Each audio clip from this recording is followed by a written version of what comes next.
competent psychologist, really neuropsychologist with the adequate training. The state hasn't said anything about conferring with a neuropsychologist this morning. And so the state never made any request after they got this report in February for Dr. Spica's test data, to review his test data. They made no request whatsoever. And so his summary report, even if we were in federal court and we had to comply with Rule 16b in federal court with a summary of the opinions that had to be provided, the report complies with that. And Rule 16 in the state court, even if 16b applied at this proceeding, this is a summary of a report of an examination or test. It goes through the testing that was provided. It goes through, under Rule 16b, a report of an examination or test. And, conversely, we argue this all the time when it's the state under Rule 16a and their expert duties. It doesn't have to list every opinion given, but Dr. Spica's testimony is fairly encompassed within that report. Number one, he says at the last page, he finds that Mr. Reinking could not form, as a result of both a severe defect and a severe mental disease, he could not form specific intent, knowledge, premeditation, or any of the lesser mental states. They knew that. That was fairly encompassed within the report that they got back in February. And then with respect to legal insanity, Dr. Spica's report is very clear that he finds as a result of the severe mental disease and severe mental defect of schizophrenia and the severe neurocognitive disorders and the three categories that he testified about, which are in the report, that he was unable to appreciate the nature or the wrongfulness of his conduct. All of that is there. He talks about all the materials that he reviewed. And so the issue concerning the gray aliens and all of that, it's in the record. It's there in the materials that Dr. Spica reviewed. The state was on notice about all of this information. And yet what they want to do is wait until they had Dr. Spica's testimony and Dr. Agarkar's testimony. And they've not said anything about Dr. Agarkar, but as the court is well aware, Dr. Agarkar's testimony bookends and had all the same findings with respect to the issues of nature and wrongfulness, and also concerning, he makes the same finding concerning the brain damage and the neurocognitive issues. They've not said anything about Dr. Agarkar's testimony. They wanted to wait until, they wanted to sandbag is what they wanted to do. They wanted to wait until they had the testimony in the record and then come in and push pause after they've had the case for 6 years and then say, no, we need to stop the proceedings and now we want to get our own experts. That's fundamentally unfair. And so I respectfully submit to the court that the state's motion is not well taken, and either on the law or on the facts, and that even if Rule 16b applies here, we certainly have complied fully with Rule 16b.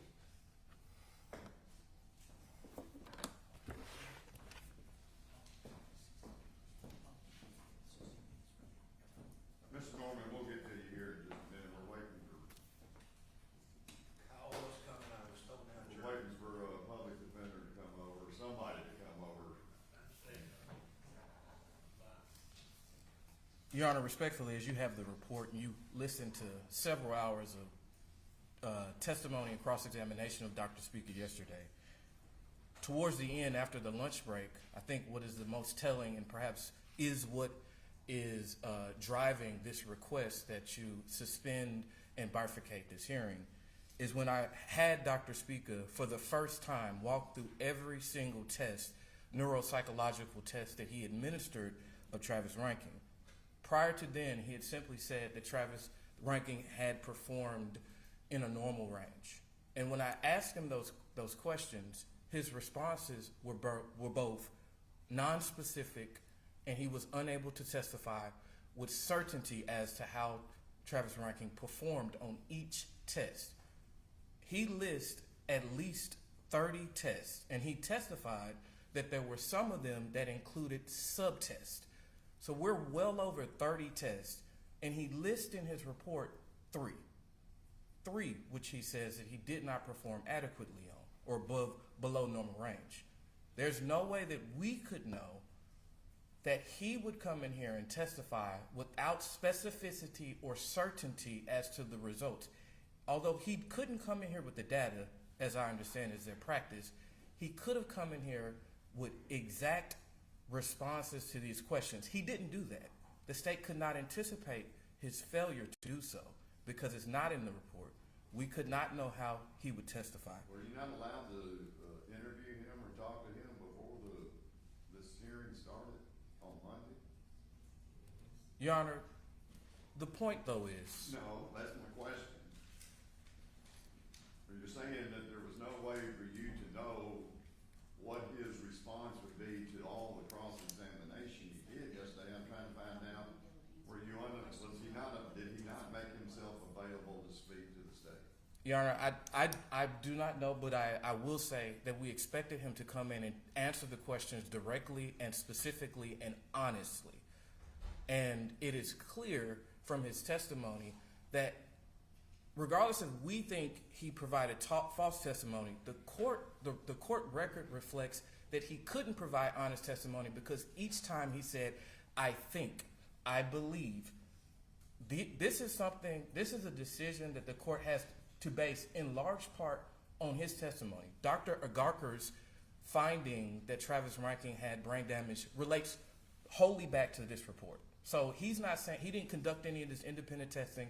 He didn't review any of the testing. The only only expert who was saying that they did independent testing and said that he has some unspecified neurocognitive disorder, which is what he lists in his report, is Dr. Speaker. Dr. Speaker took the stand and he said it wasn't unspecified. Now it's he can point to the part of the brain that has been damaged, and that is essentially traumatic brain injury.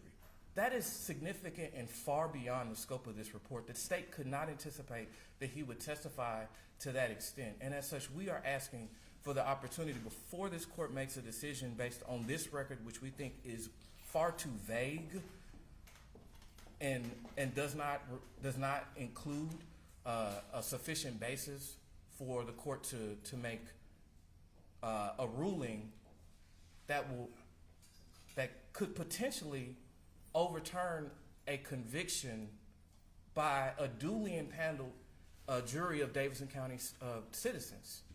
So we're asking the court merely to suspend it temporarily, allow us to hire this expert.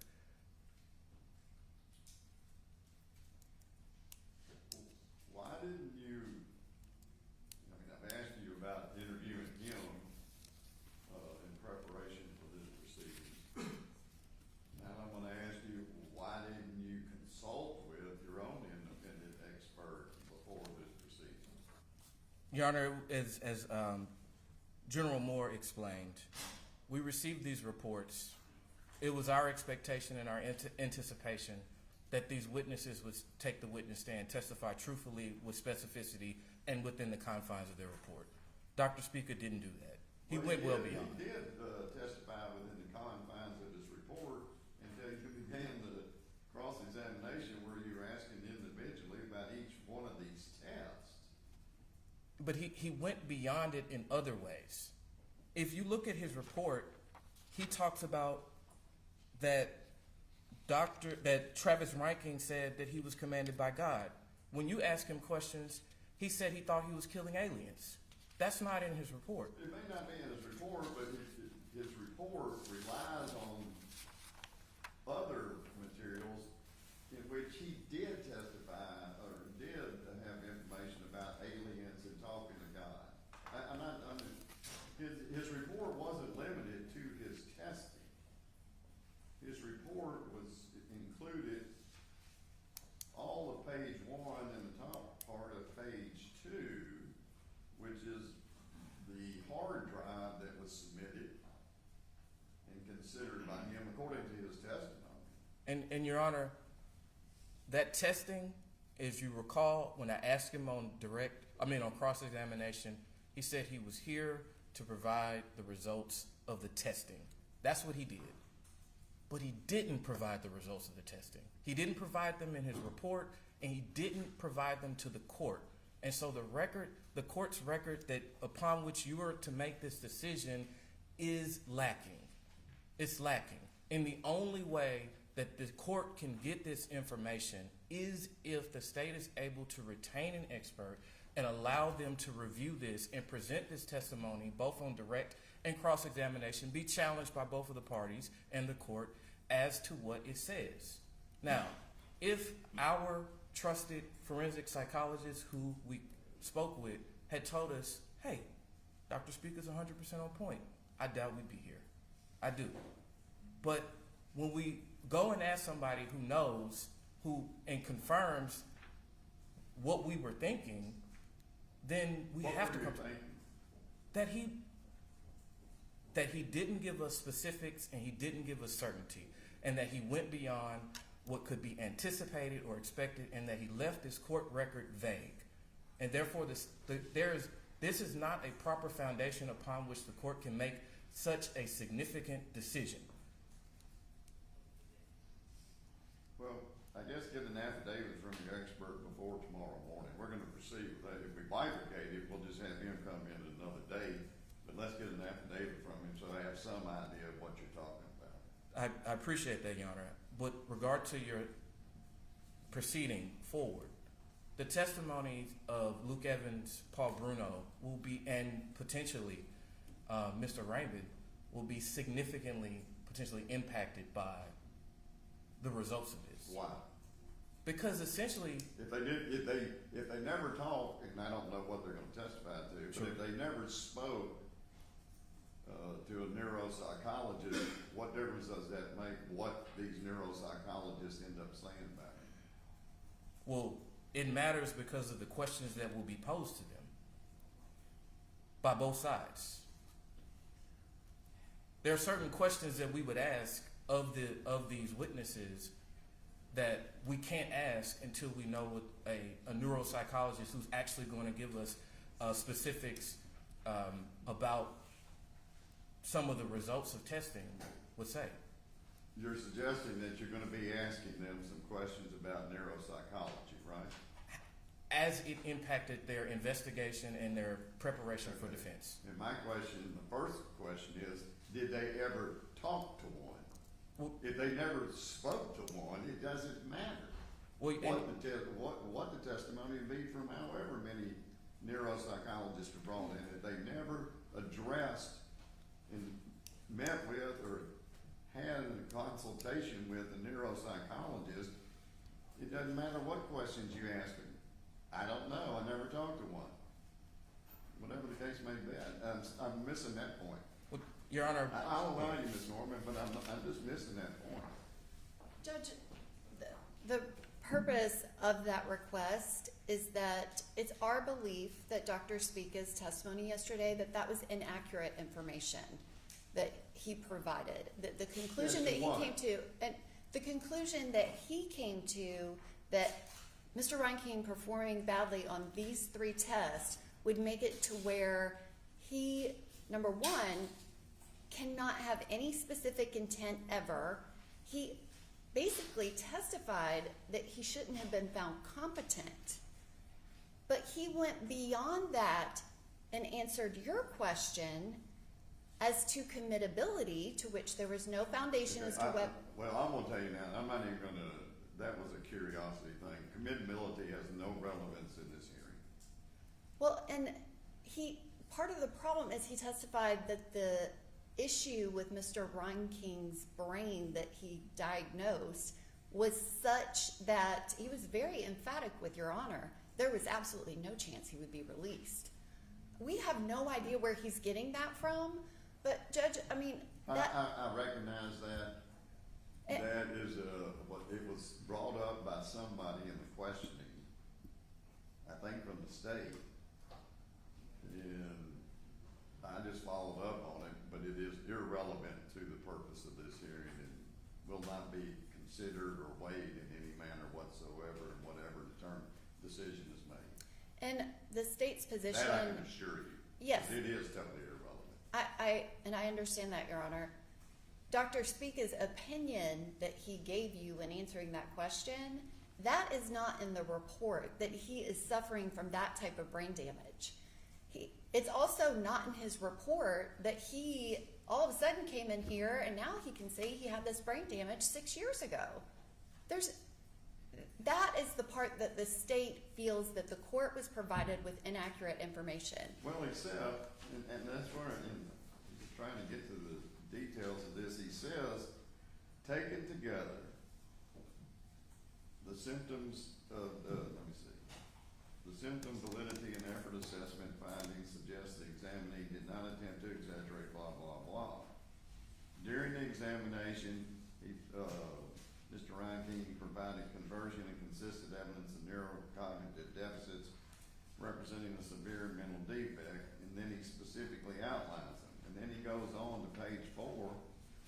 It is my opinion as to a reasonable degree of psychological certainty that at the time of the charged offenses, Mr. Reinking was suffering from severe mental disease of schizophrenia and severe mental defect of impaired cognitive, neurocognitive functioning.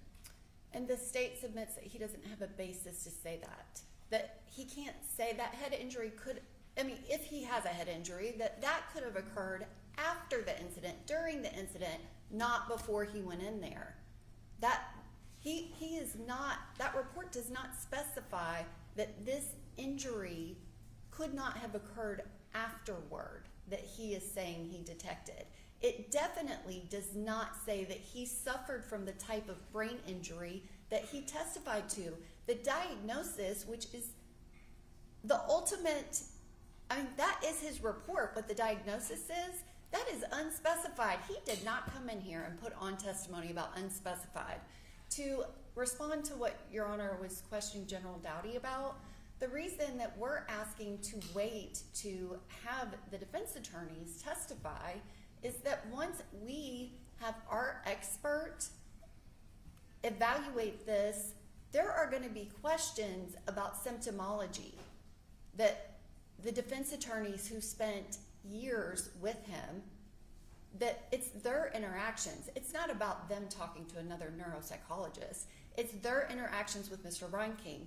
And the reason that the state is making this request, which we do not make lightly at all, we do not want to continue this at all. But Your Honor knows that the defense attorneys, that they are waiving the privilege only to the extent of what is alleged in the post-conviction petition. And we need more information so that we can provide that to the court and to them of all of the questions that we are going to need to ask them about their interaction with Mr. Reinking when they were preparing his defense. But why can't they be asked now? If Your Honor is going to instruct them that they are to answer every single question that the state poses to them, but the state feels like we need more information to be able to ask them the specifics about what type of symptomology might exist if what Dr. Spica is saying is true and if it is not true.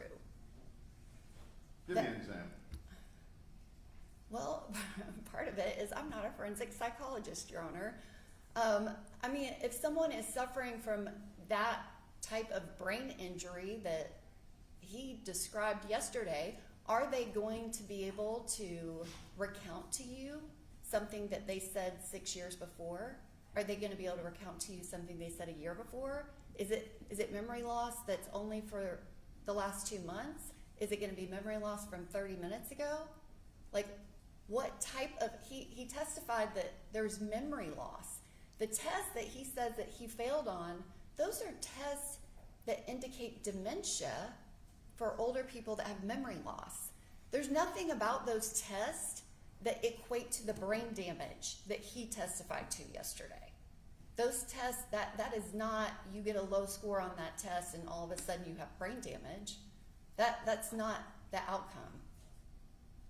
So we feel that testing needs to be done. His testing needs to be reviewed by someone who can actually answer the question of how did Mr. Reinking perform on that test. He couldn't provide that information to the court of exactly, well, it's my recollection, he did adequate. He didn't know. And he chose to not have his actual results. He can testify to them without giving them and testify to the ultimate scoring that his testing administration resulted in. He didn't provide that to Your Honor.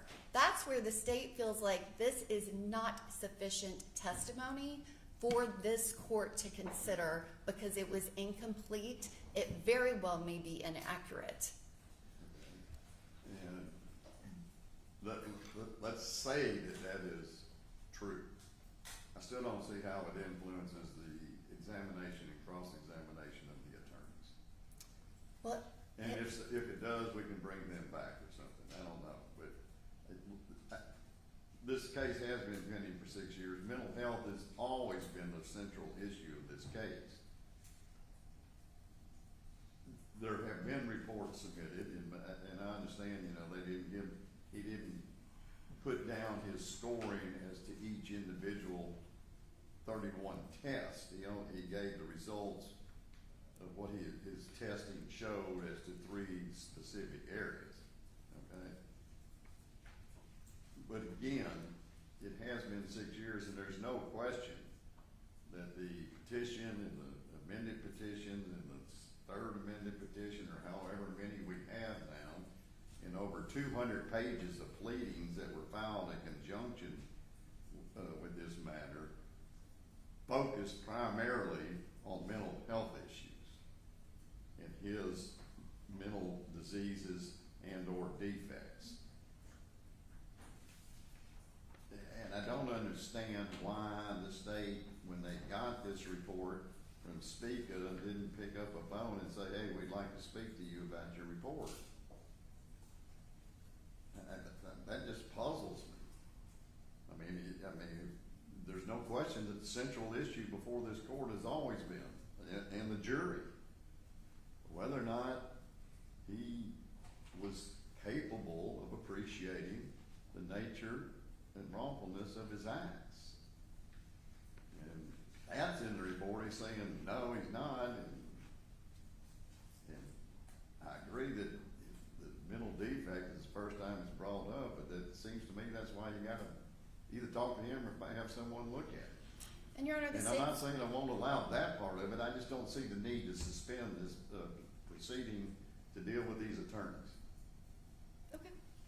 And just to respond to your question, the diagnosis in his report was so minimal that it was inconsequential, and that was not his testimony yesterday. Okay, and I understand and appreciate what you're saying on that. I'm just saying I don't know why this is being addressed halfway through this proceeding. Because we feel like the court was provided with false testimony yesterday, and we were not expecting a doctor to come in and do that. Okay, and I'm gonna probably allow you the opportunity to do it in a bifurcated hearing, but everybody who's here this week, it took us forever to even get a day.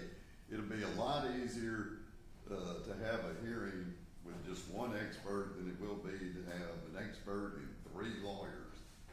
So I prefer that we go ahead with what we have, and have we got a public defender or anybody else? Yes, sir, we do. All right, let's take that, excuse us while we just take up this surrender issue real quick.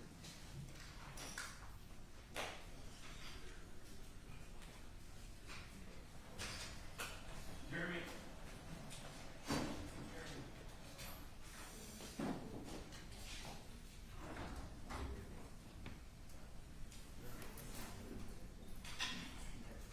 Ms. Finn, I appreciate you coming over here on no notice. Something's gotta be done with these attorneys who refuse to come to criminal court and they feed off the general sessions board. They didn't know you could specialize in general sessions on criminal law, went on beyond general session. It's a fairly straightforward matter, as I understand it, and that is that he had a bond hearing. I set a bond. He was going to have to be on GPS and refuses to either get on GPS or pay for GPS. Which one is it? You know? I believe it's pay for the GPS, which is hindering him from getting on GPS. Yeah. Go ahead. Yes, sir. I spoke with Mr. Woods this morning. Basically, what's happened is that bond was posted on July 31st. The day after that, tragically, his daughter passed away. Since then, family has been, trying to get things together. I just spoke with Tarshay, which is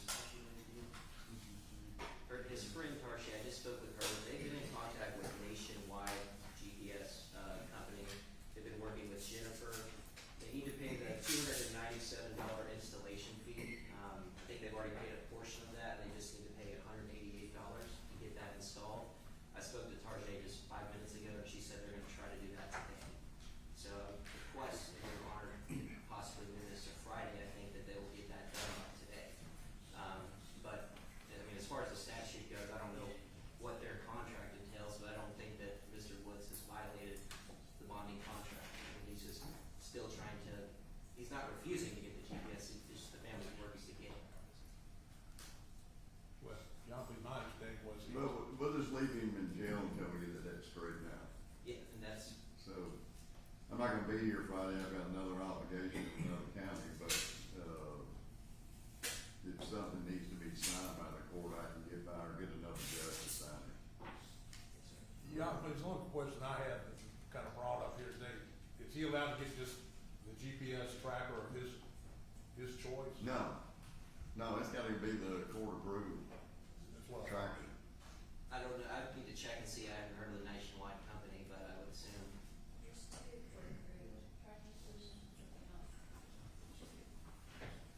I just make sure we have an It understanding. needs to be a court approved tracking, GPS tracking, group. Yes, sir. So I don't know who that might be, but it's gotta be one of those two. I'll let his family know. Do that. Okay, yes, sir. Thank you. Thank you. Thank you, sir.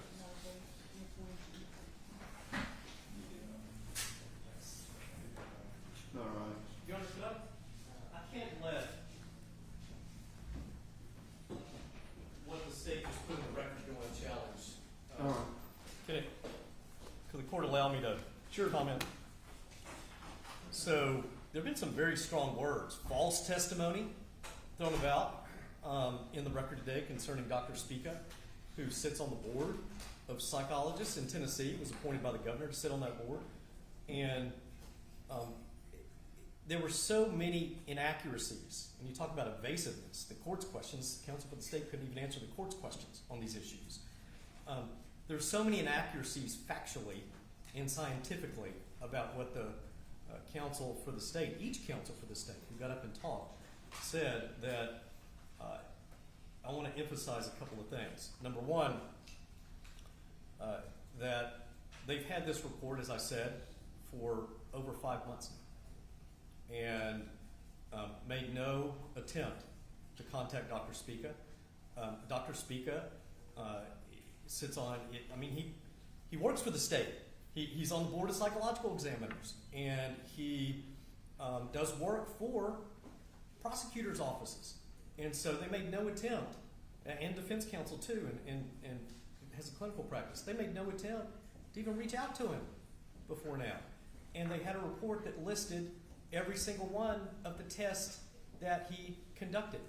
And what Dr. Spica's testimony was yesterday was that the testing where that represented the severe neurocognitive deficits were those 3 areas that he listed out specifically in his report. The issue of unspecified that was at the end conclusion, I mean, all the state has to do is pull out its DSM-5, go to the diagnosis code, and see what that means. Just because it says unspecified doesn't mean he's got some unspecified neurocognitive disorder. Dr. Spica explained what that means and what the diagnosis code is. If the state had gone to another qualified neuropsychologist and just consulted with one before even coming into this hearing, they would have been armed to do what they needed to do, and they weren't. What they did is they threw this together at the last minute. They wanted to see what the testimony was, and then they wanted to sandbag and decide what they wanted to do later. And so if the court is inclined to allow them at this late date to now finally, after 6 years, get an expert and consult with an expert, a couple of points I would request that the court do. Number one, it's improper at this late date. And it's going to deprive Mr. Reinking of due process to these proceedings to allow that to occur. And so I object on that basis. The state has cited no law in their objections, no authority to the court in support of the motion that they have made before the court just now, because there isn't any. And they can't, they just want to come in and make erroneous, factual, and scientific arguments before the court. But if the court does allow that, what we would ask the court to do is, number one, they were very careful not to say neuropsychologist. They said clinical psychologist. Those are 2 very different things. And so if we're going to have a release of test data to a consulting expert for the state, we have to do it properly. They need to ascertain, and they need to get a neuropsychologist with the additional 2,000 hours of training who can properly analyze the test data. And then, as I've done before, and I'm sure counsel for the state has done before, we enter an order that allows the transmission of that test data between the experts and allow them to review and consult on it. And then the state, if they want to make a determination that they want to get Mr. Reinking neuropsychologically tested on their own, then we can deal with that issue when that issue comes up. And that's the normal course of things. They didn't do it. But I respectfully submit to the court, they can't just come in with any psychologist and say, oh, his testimony was inaccurate based on whatever the state's one-sided account of that testimony is, orally, to someone they consulted with. And so if we're going to employ that procedure here, we need to do it the right way. That should have been done 6 years ago. Secondly, Your Honor, what we would ask is, and this is really coming to the harm and the prejudice to Mr. Reinking here, is if at this late date they're now going to have a consulting neuropsychologist to review the test data, and then they're going to come in and say, well, based on the test data, we want to have our own test data done of Mr. Reinking. If they're going to do all of that, that's going to be significant additional expense to Mr. Reinking and to these proceedings, because then what we're going to have to do is we're going to get into a battle of the experts potentially, and we're going to have Dr. Spica review the test data from their expert, which is the way you're supposed to do it, and then bring Dr. Spica back potentially with respect to any testing that's done by their expert, where they're going to have to bring Dr. Agarkar back and have Dr. Agarkar analyze the results of both sets of neuropsychological testing and expert testimony, and the state may want to get their own psychiatrist. I mean, these are all things I respectfully submit to the court. And this goes to the heart of this case. These are all things that should have been done by both the state and the defense 6 years ago. In a quadruple homicide case where there's no dispute, has at minimum severe schizophrenia, and the court has heard testimony that he also suffers from severe neurocognitive impairments. And this is extraordinarily prejudicial to Mr. Reinking for them to engage in this and do it here at the last minute and be disruptive of these proceedings. So I'm going to put that in the record just so the record's clear. I didn't want any of the statements by counsel for the state concerning false testimony, and we all have an ethical obligation to not make baseless arguments to the court. But I couldn't let that stand in the record as it is right now. And I need to make an objection for the record on the basis of due process concerning, at this late date, the state getting a consulting expert. But I will reiterate, they need to identify a neuropsychologist, not just a psychologist, and then if the court allows them to review underlying test data, let's do it the proper way. Thank you, Your Honor. All right. Anything else on that issue? Not from me, Your Honor. All right, I'll consider it a little bit further, but I do agree that if they're entitled, if I allow them to bring in an expert at this late date, it would have to be an expert in the field that they're concerned about. It's not just going to be a generalized psychologist or clinical psychologist type situation. And I also agree that typically when you have different experts, if they have disagreements, then you got the battle of experts, and they got to speaker would have to have an opportunity to address what that expert said. And yes, I mean, I know it's kind of a domino effect. Once you open that door, it's not just as simple as bringing in a quick expert. I understand that. And that's why, Judge, the moment we had these reports from Dr. Agarkar and Dr. Spica, we immediately gave them to the state. We immediately filed them with the court because we did that before we'd even scheduled this hearing, because we wanted the state to have every opportunity to take a look at the results, analyze them, consult with their own experts, and they made no contact to Dr. Agarkar. They made no contact to Dr. Spica, and so this is extraordinarily prejudicial to Mr. Reinking. We're still going to go with the testimony of the attorneys, because I don't see how this issue really affects what their testimony would be. All right? Thank you, Your Honor. We call Luke Evans, and I believe he's in the witness room.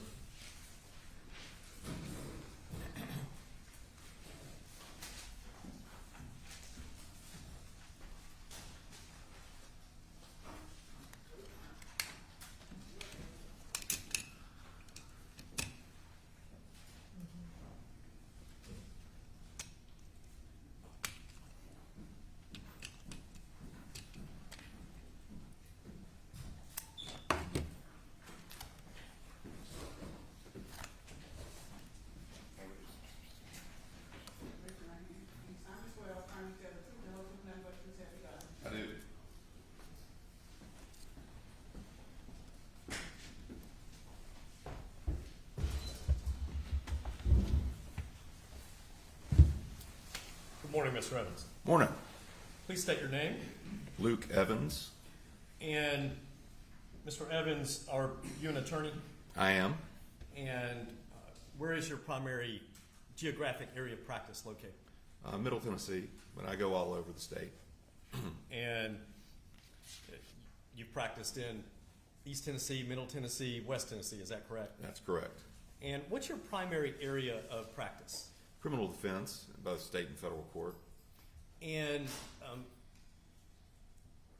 let's roll through your qualifications briefly. When did you graduate from law school, sir? 2004, And where'd you go to law school? Memphis. And what'd you do right after going to law school? I was with the Shelby County DA's office for a short period of time. And after you left the Shelby County DA's office, what'd you do?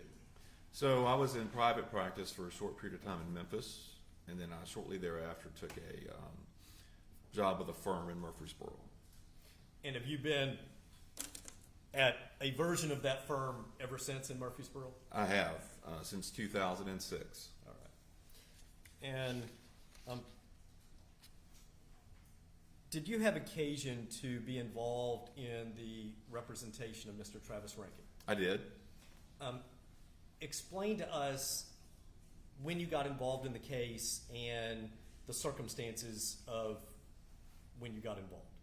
Sure. And I couldn't give you a specific time reference, but the case had been pending. I know in General Sessions, the Public Defender's Office, John Wing specifically, had been representing Mr. Reinking.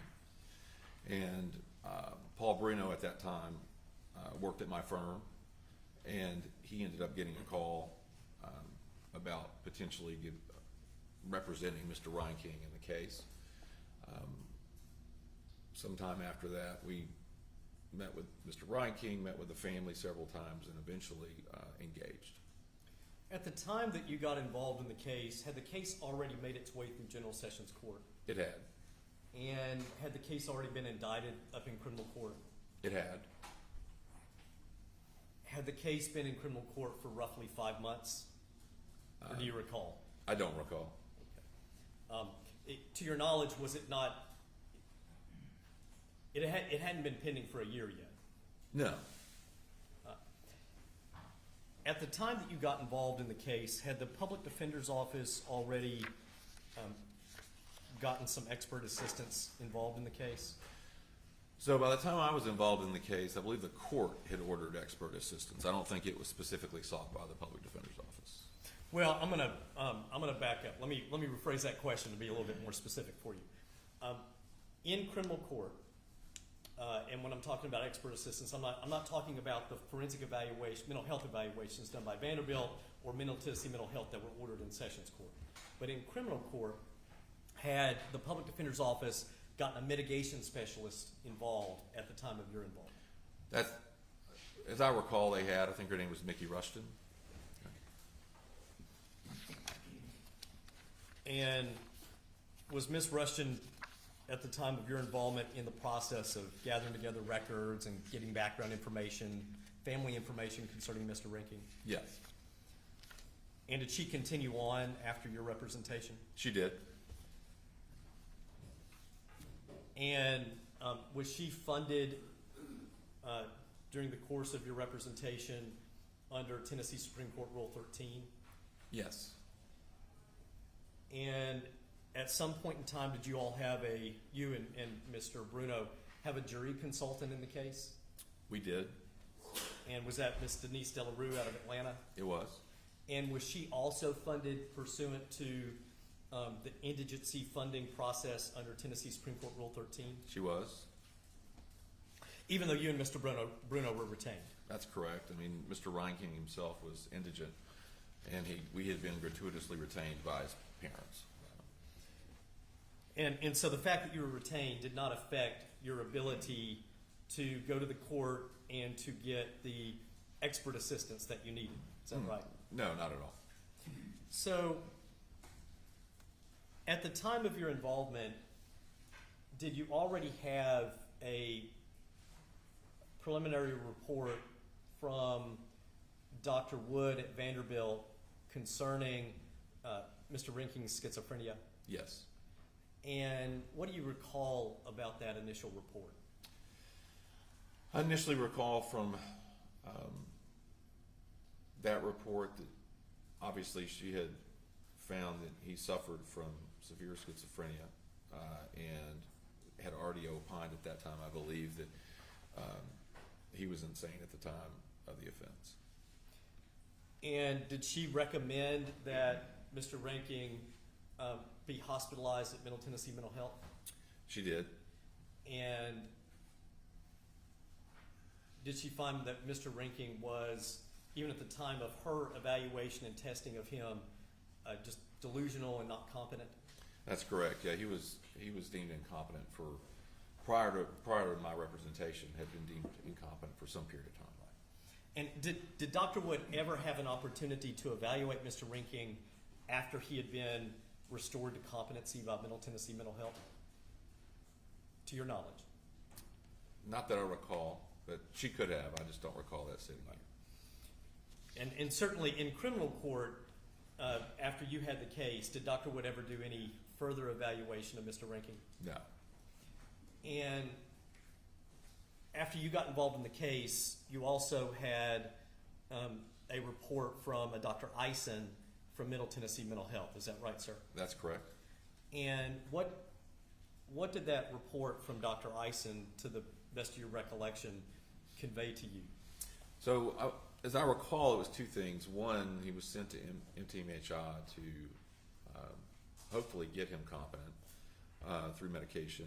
And so there was some information in the report regarding him being fully medicated and going from incompetent to competent. And then she had also rendered an opinion that he was insane at the time of the offense.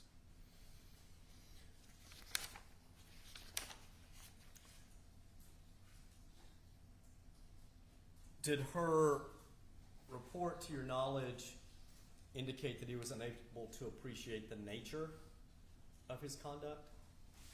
Dr. Eisen, not Dr. Wood. I don't recall specifically the wording of her. I mean, if you have it, I'd be happy to look at it. Do you recall that a finding about Mr. Reinking was unable to appreciate the wrongfulness of his conduct? Yes. All right. So, at the time of your involvement, when you first got involved in Mr. Reinking's case, you've got a preliminary finding by Dr. Wood at Vanderbilt of legal insanity, but he was incompetent. You've then got a finding by Middle Tennessee Mental Health, the state's psychiatric hospital, that Mr. Reinking was legally insane at the time of the commission of the offense, but that with medication they'd restored him to competency. Is that right? Correct. And so you had that information at the beginning of your representation, right, sir? Yes.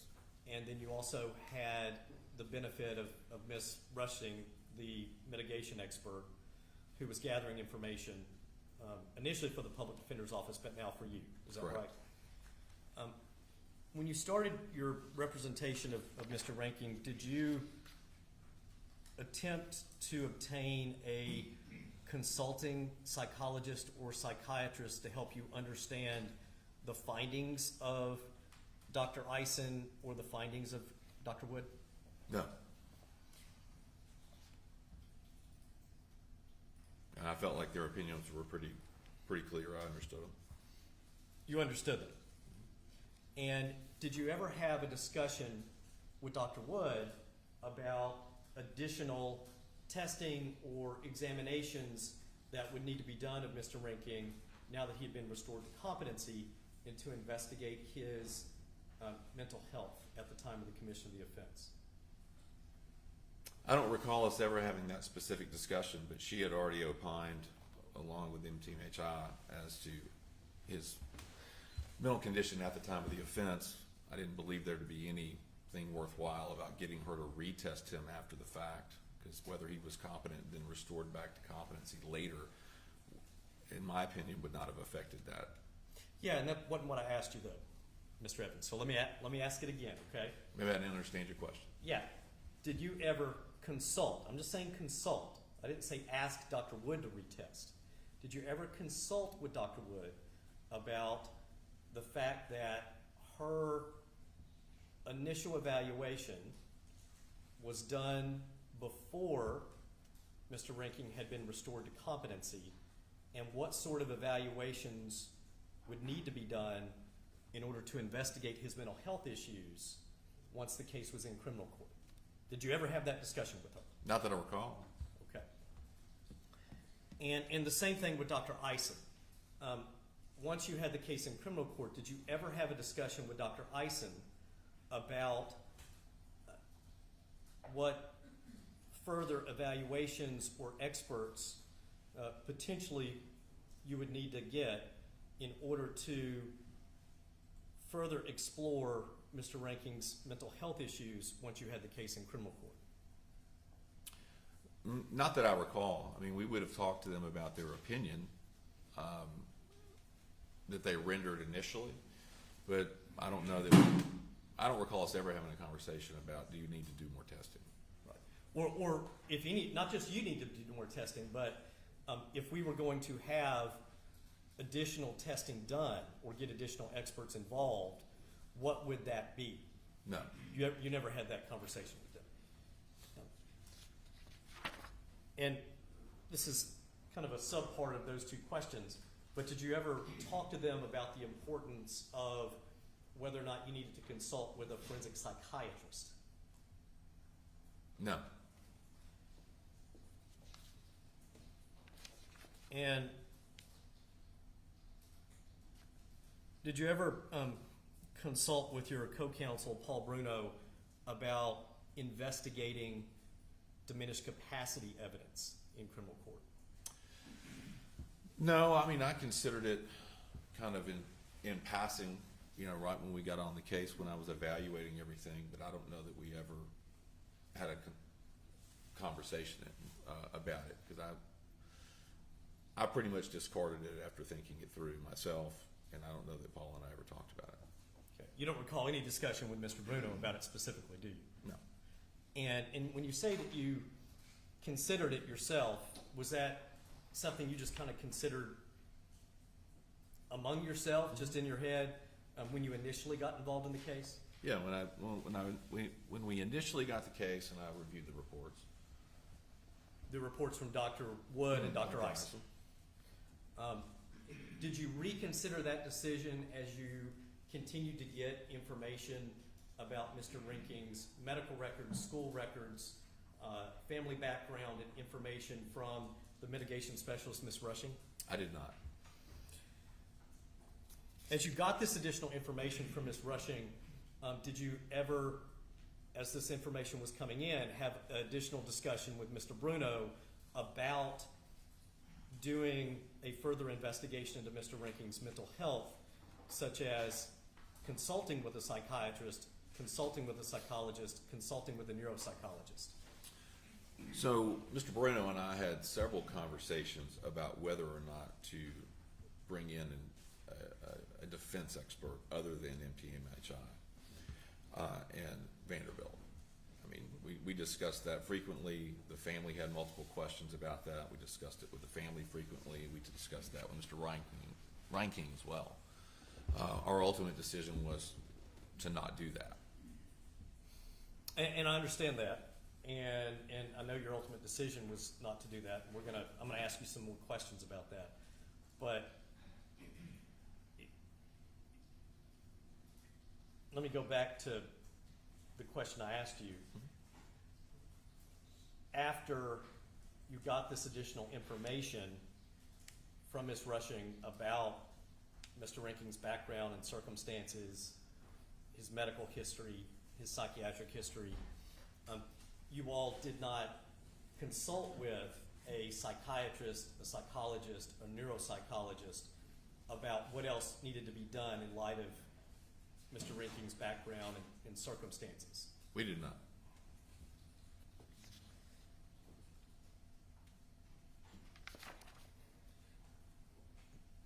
This was a case that had a significant amount of attention in Davidson County, is that right? It is. And a absolutely horrific crime It was. with 4 homicides, multiple other people injured, right? Absolutely. Completely innocent people. Absolutely.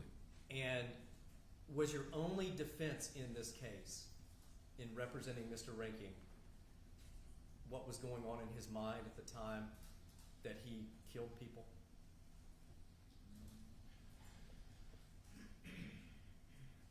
Our defense was that he was not guilty by reason of insanity. I mean, that was it. There was no factual innocence claim. It was on video. But there was a mountain of evidence and psychological expert testimony that we anticipated that would support that he was insane at the time. And so I think you just answered my question, yes, but his only defense was a mental health defense, correct, sir? Correct. All right. And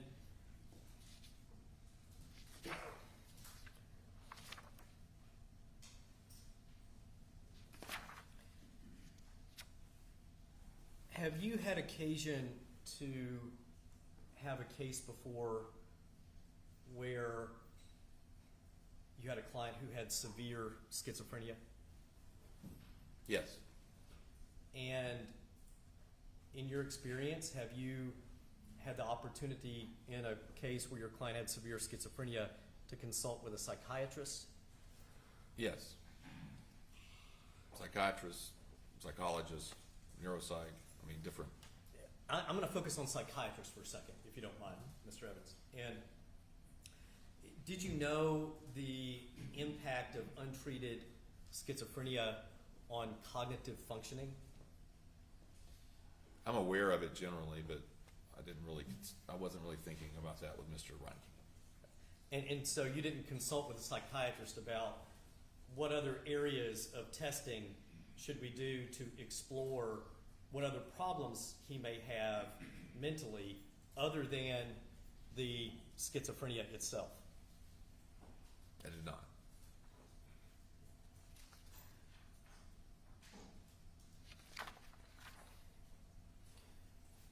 Have you ever, before this case, tried a case to a jury where you had the affirmative defense of legal insanity? No.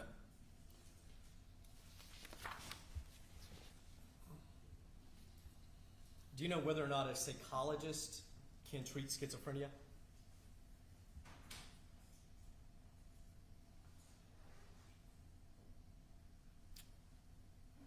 No? Are you aware that schizophrenia can be treated with medication, Oh, yeah.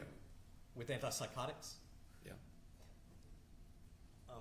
What type of medical professional can prescribe antipsychotics? A medical doctor. And is a psychiatrist a medical doctor? Yes.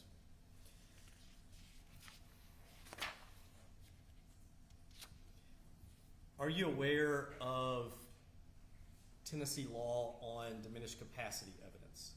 I am. What's your understanding of diminished capacity evidence under Tennessee law? So under Tennessee law, diminished capacity is an argument essentially where if your client qualifies and has a severe mental illness or Axis I disorder, you're allowed to argue that they were incapable of forming the requisite intent of the crime, whether it be premeditation, knowingly, recklessly, whatever that is, depending on the expert's opinion in your particular case. And you can put on, expert proof as to that fact, show any other surrounding facts to the jury in those cases, and ultimately argue, even though my client did the act, he couldn't form the requisite intent. Are you aware as to whether or not if the defense presents diminished capacity evidence, they take on any sort of burden of proof? They do not, because all you're arguing is that they can't form the mens rea. So then no, there's no affirmative burden on the defense. And so the jury's not instructed that the defense has to prove by clear and convincing evidence a severe mental disease or defect. Is that right, sir? No, because your argument is completely couched in the government was unable to prove beyond a reasonable doubt that they had the requisite mens rea. Are you aware of Tennessee's pattern jury instruction on diminished capacity?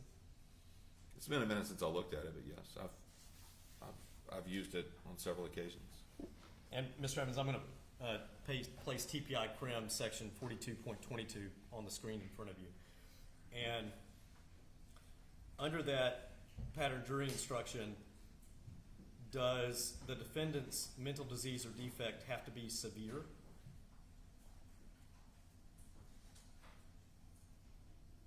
Mental disease or defect? But does it have to be a severe mental disease or defect? No. For legal insanity, does the defense have to affirmatively prove it's a severe mental disease or defect? Yes. And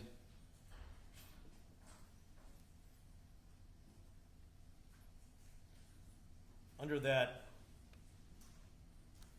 diminished capacity evidence, does the statutory prohibition in Tennessee that the mental health experts cannot opine on the ultimate issue of insanity, does that apply to diminished capacity?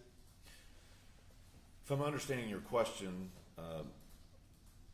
so, I mean, your expert in that instance wouldn't be talking about insanity or not. It would be talking about whether they had the ability to premeditate, and they're allowed to opine on that issue. They're allowed to opine on the ultimate issue of the defendant did not have the capacity to form premeditation. They can say that to the jury, right? Correct. As opposed to legal insanity, the expert can't say he was legally insane at the time, correct? Correct.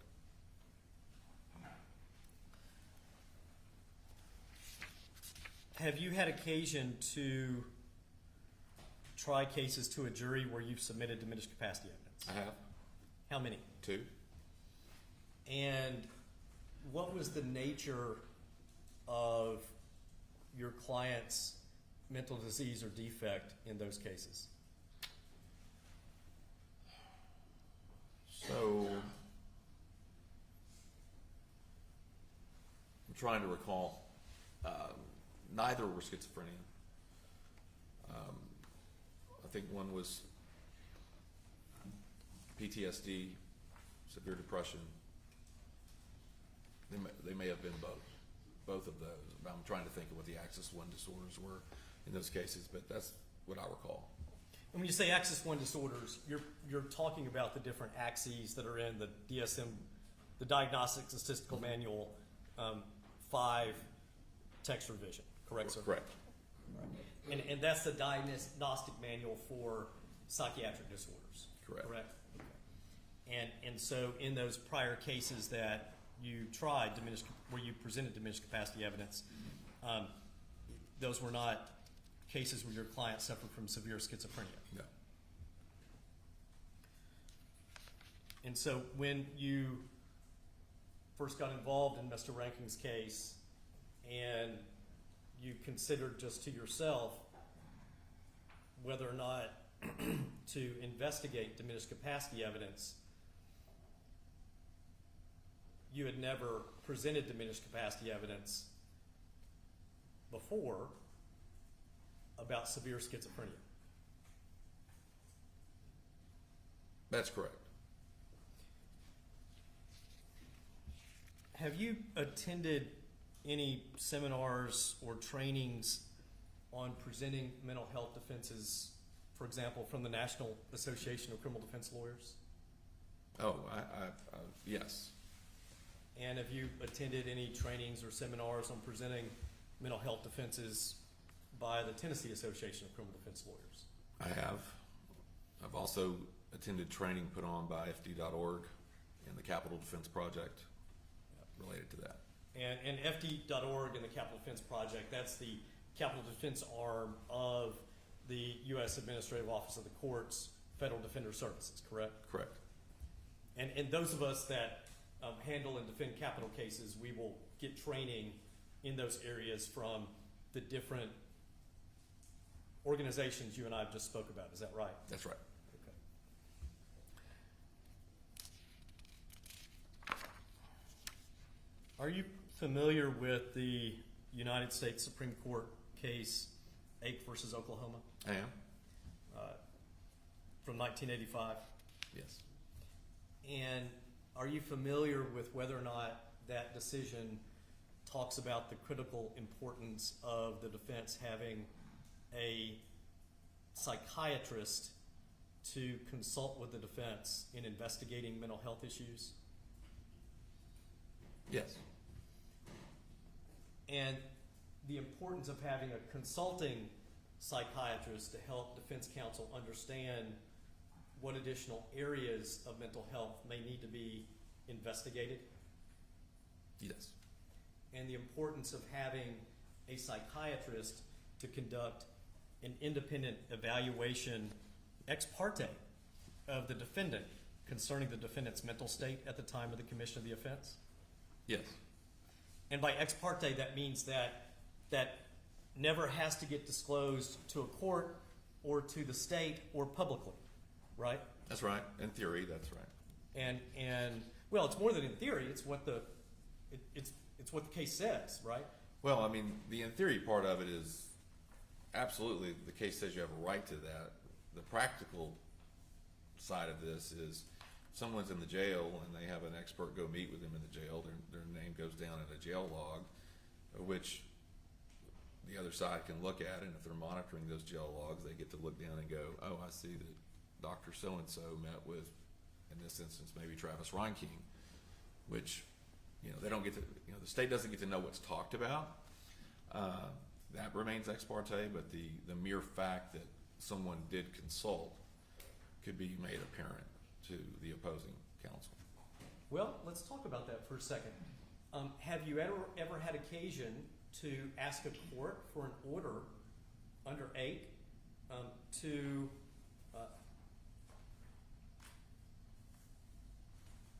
make certain that any jail or prison staff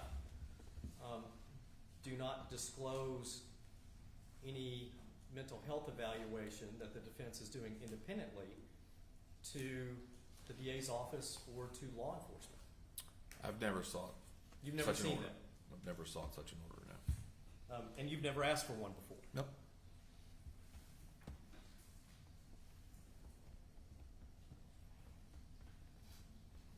Are you aware that you can do that? Sure. Did you attempt to do that in this case?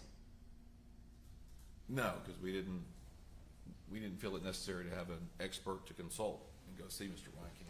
So, And, no, and I'm we going to ask didn't. you about that here in just a second, and allow you to explain that decision. I certainly want you to have an opportunity to do so, Mr. Evans.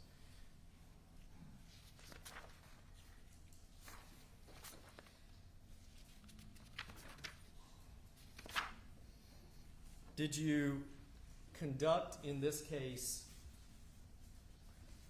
even though you didn't have an expert psychiatrist to consult with or neuropsychologist or psychologist, did you conduct any independent research into schizophrenia? Sure. What did you do?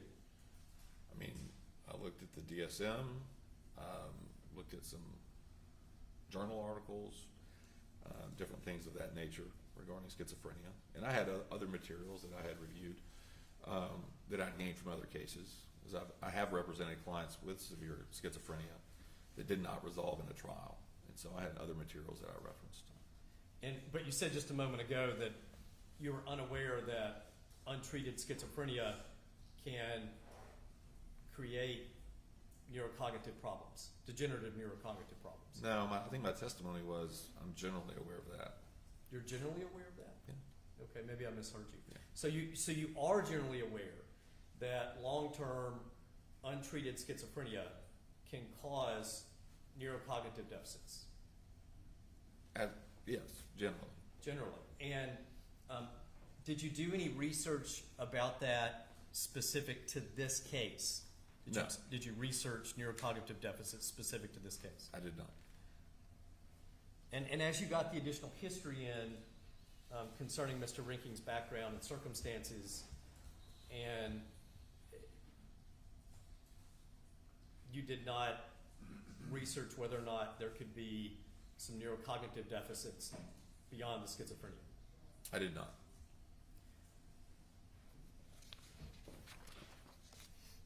What's your understanding of what neurocognitive deficits are?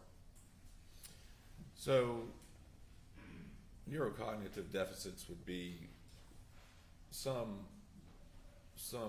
in my understanding, I'm no expert, but some kind of organic change to the brain that causes different even physical effects to someone.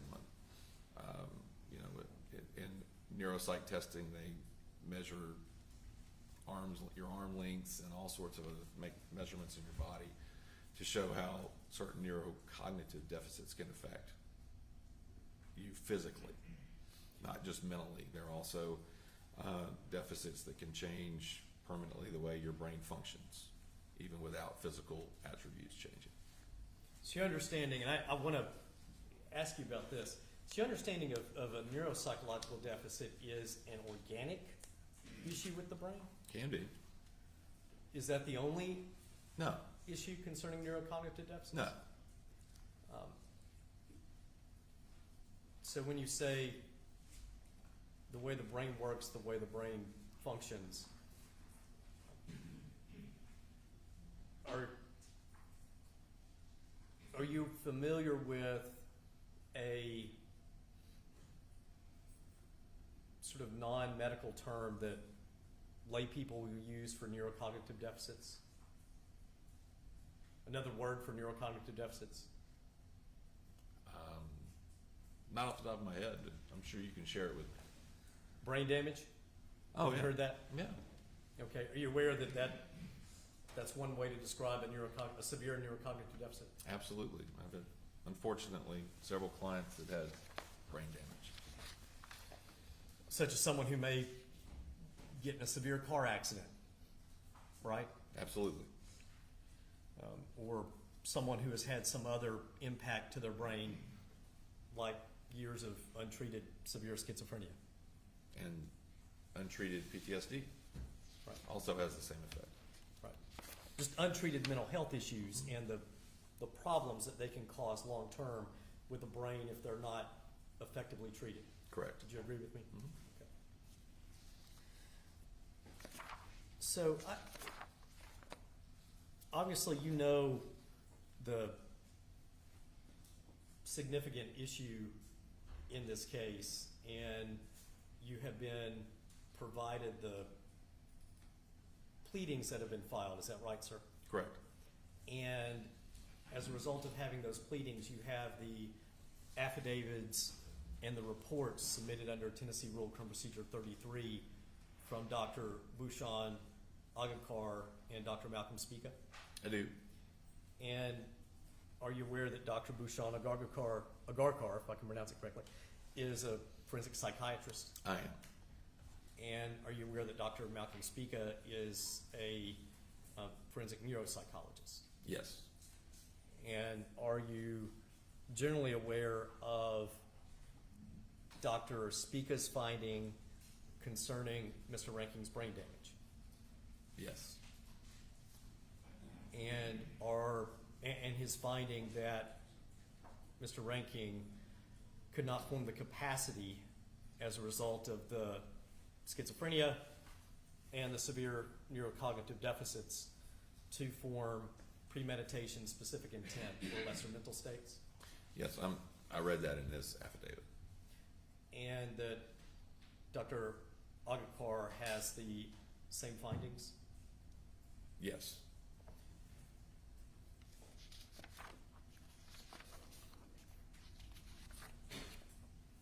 Why did you and Mr. Bruno, well, before I ask you the why question, I'll ask a couple more questions, then I'll ask you the why question and let you explain. You took this case over from the Public Defender's Office, you and Mr. Bruno, roughly in July of 2019, is that right? That sounds right. And the case was indicted roughly in February of 2019, right? I think so. And prior to February of 2019, the case had been in General Sessions Court or been pending in grand jury. Correct. And all the evaluations that had been done of Mr. Reinking, the evaluation by Vanderbilt, the judicial hospitalization by Middle Tennessee Mental Health, had been done while the case was in General Sessions Court, right? Correct. So when you took the case over, when the case was in criminal court,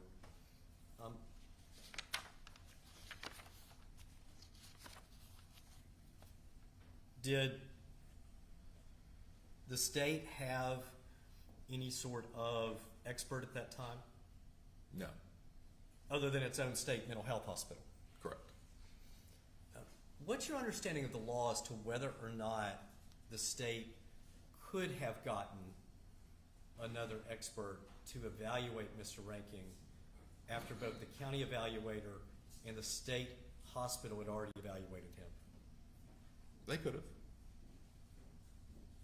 They could have sought another evaluation of Mr. Reinking if they chose to. Under what authority? I wouldn't know the authority off the top of my head, but I mean, if they're seeking him, if they hire an expert,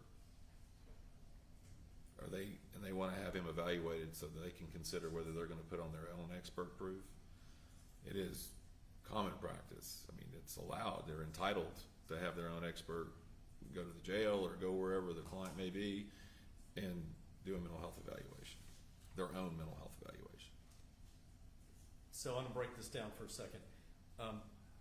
Not just a consulting expert for them to consult with so they can determine how to deal with the state hospital if they disagree with the state hospital, or to deal with any defense evidence concerning independent forensic evaluation that the defense has done under Ake versus Oklahoma.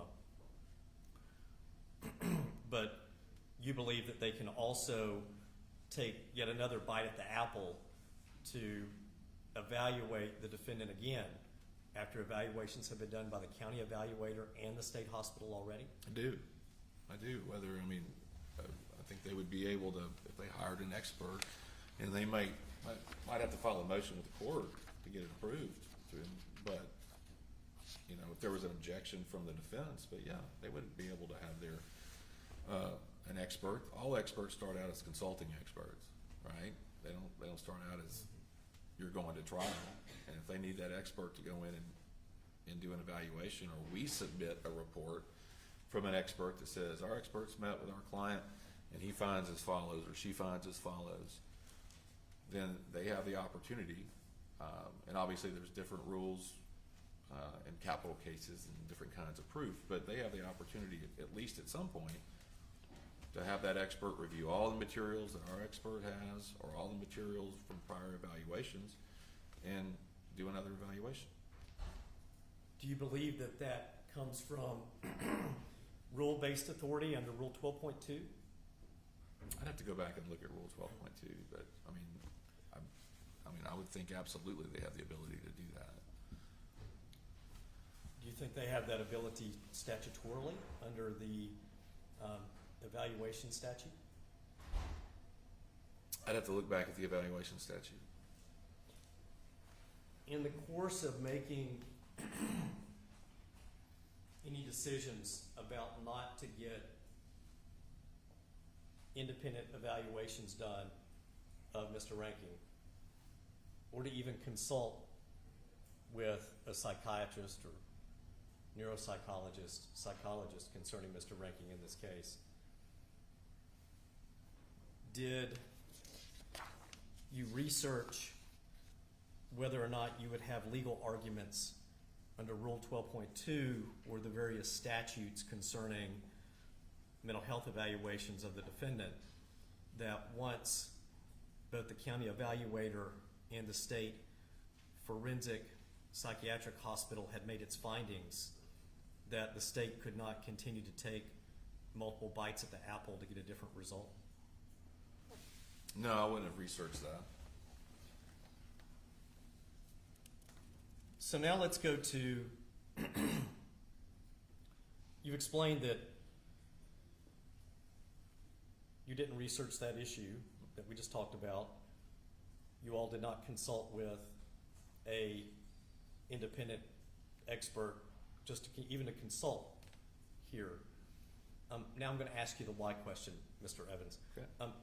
Why did you and Mr. Bruno not avail yourselves of the opportunity under AIC versus Oklahoma to first have at least a consulting expert to explore other issues that would need to be investigated in a quadruple homicide case where your defense was a mental health defense, and potentially have him evaluated, and to ask the court for an order under AIC that secured as best you could the integrity, the ex parte nature of that evaluation. Why did y'all not do that?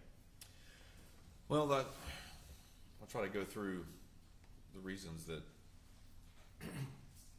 come to mind.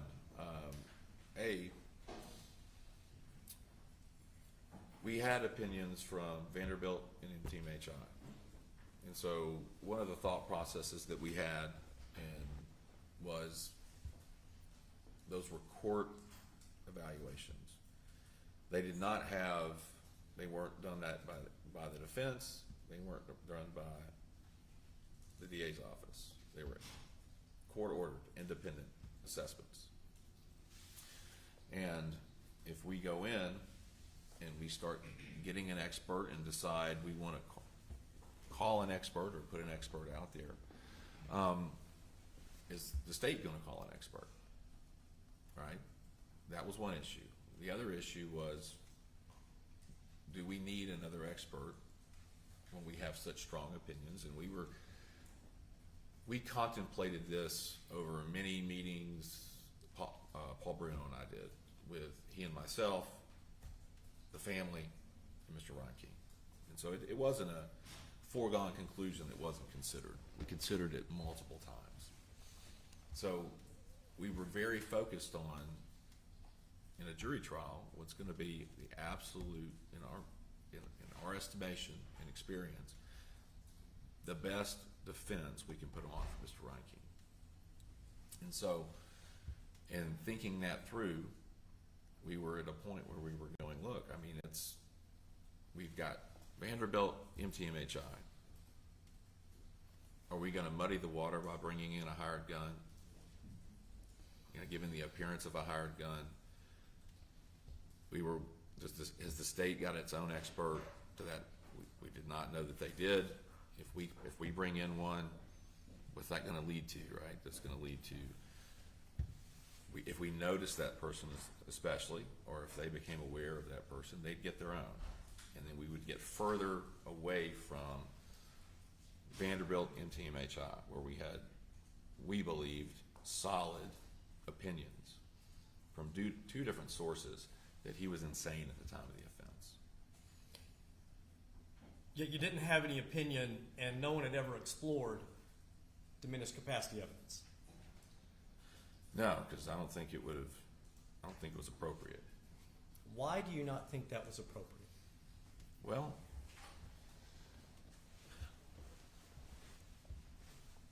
if you're putting on an insanity defense, and this was what our thought, right or wrong, this was our thought process. If you've got solid evidence of insanity, and a jury doesn't buy insanity, why in the world, number one, would they ever go, okay, but he can't form intent? They're either going to believe your psychological evidence, or they're not. And this was, not even a close call, in our opinion, for insanity. And that was what was stated to us by those experts. Not even a close call. So, in that respect, I didn't think it was a viable defense. I considered it briefly, like I said in passing. And, you've probably had better luck than me, but, in the two diminished capacity cases I tried, the juries just didn't like the defense. And the two you tried were based on PTSD, is that right? PTSD and some others, but not schizophrenia. Not severe schizophrenia, is that right? But go ahead, sorry. The other problem we had with Mr. Reinking in diminished capacity was, the issue is, could he premeditate? Right? So, or could he, form mens rea? Well, one of the classic cross-examinations by any DA in a diminished capacity is to go through everything that person did. They drove there. they grab this. They planned days in advance, right? And they walk that expert through every one of those things. And based on the nature of Mr. Reinking's schizophrenia, did all of those things. He was able to plan. He was able to do certain things to prepare, right, himself. So, again, I think that my opinion at the time, and remains, that would have negatively affected his defense, not furthered it. You would agree with me, though, that you never consulted with an expert, not even Dr. Brown or Dr. Ison, about whether Mr. Reinking could have formed premeditation or specific intent, given the delusions and the hallucinations and the brain chaos from his schizophrenia, right? No, but that's the insanity defense. Like, I mean, that's the insanity defense essentially, right? That's them saying he couldn't appreciate the wrongfulness of his actions. So we believe that our best bet, and I'll speak for me, I don't want to speak for Paul, but I believed our best bet was to lean in on that. And again, if we were not able to convince a jury with the proof that we had, that evidence, then I couldn't imagine, in my experience, any reason why they would then go, well, but I'll agree that those same things didn't allow him to form mens rea. You agree with that, right? And so you said you would just be concerned about the cross-examination the state would give an expert who opined about mens rea with respect to a mental disease or defect. I mean, that's definitely was one of the concerns. That wasn't the only concern. I was concerned What was the other concern? Well, I was concerned about winning. I was concerned about getting Mr. Reinking the right result, which I still believe was not guilty by reason of insanity. That was my concern. And so all those factors go into, and we have to do this. This is part of the process. But in hindsight is always a lot easier than in the moment. And you know that as a trial lawyer. So in the moment, it's not a cold record. It's real people, and it's a real trial, and the real issues, and you got to figure out how do I win? How do I get my client the result that is the right result in this case? And at the end of the day, diminished capacity, I don't believe was the appropriate defense for Mr. Reinking based on the nature of his schizophrenia and the opinions of the docs that said at the time, or the experts rather, that said at the time that he was legally insane. Did you do any research concerning meeting the standard of diminished capacity when someone has severe schizophrenia, either legal research or psychiatric research? No. Was it your understanding that Dr. Brown's evaluation at Vanderbilt was not complete because at the time she tried to conduct testing and evaluation of Mr. Reinking, he was psychotic? Mr. Johnson. Dr. Wood, thank you. I confused Dr. Brown and Dr. Wood because they were both involved in the evaluation. With Dr. Brown, is it your understanding Dr. Brown was supervising Dr. Wood? That's correct. And that Dr. Wood was the one that ultimately wrote the report, but was it your understanding both Dr. Brown and Dr. Wood went to go see Mr. Reinking at the jail? That's right. All right. Thank you, Ms. Norton. I have a hard time with Wood and Brown. So let me go back to Dr. Wood. So was it your understanding that Dr. Wood's evaluation was more limited because Mr. Reinking was psychotic at the time that she saw him, I think that's right. and that she was unable to complete a full battery of psychological testing at that time? That's right.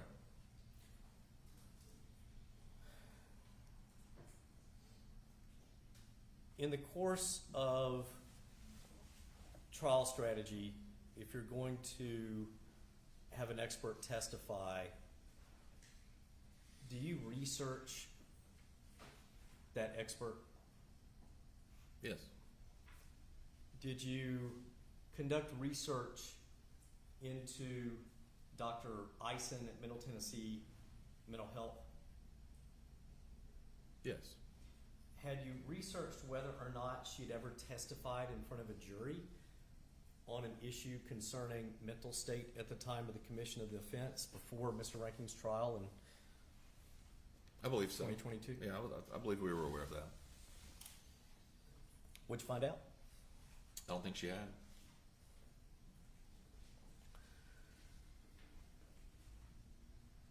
What about Dr. Brown? I mean, Dr. Wood, thank you. I could tell you were going to correct, but I caught. And Dr. Brown has testified numerous times. I know Dr. Wood. I'm sorry. Yeah. We're both messing Okay. up. Dr. Brown. Well, Dr. Wood. So Dr. Wood has also testified numerous times in cases I've been involved in. She's been an expert witness for me. She's testified for the state in cases where I've been involved. In front of a jury. Not cases I'm involved with in front of the jury. Did you ask her or conduct any research into whether or not she had ever testified in front of a jury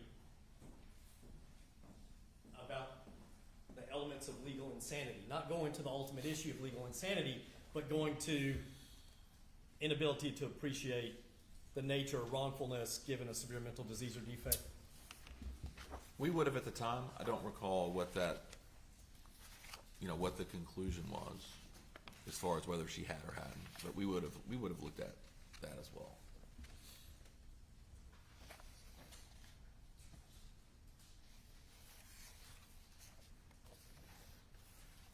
So, are you aware of whether or not she'd ever testified in front of a jury in a legal insanity case? Not as I sit here today. So right now, as you sit here today, you just don't know one way or the other? I can't remember. I can't recall as it relates to her. And, So- and we had apportioned the experts out, and we did a lot of conversations and things together. But Mr. Bruno and I had Dr. Eisen. He was primarily handling Dr. Wood. So he may know that the answer to that question better.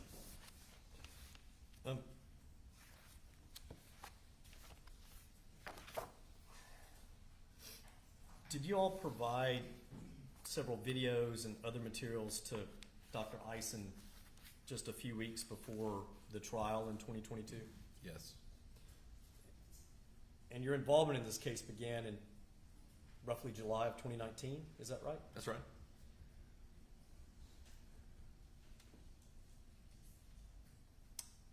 By the time the case went to trial, had you been involved in the case for roughly 3 years? I think that's right. And are you aware of whether or not Dr. Eisen submitted a supplemental report right before trial concerning the additional materials she reviewed? She did. Do you recall whether or not she opined that Mr. Reinking was unable to appreciate the nature and the wrongfulness of his conduct? I do recall.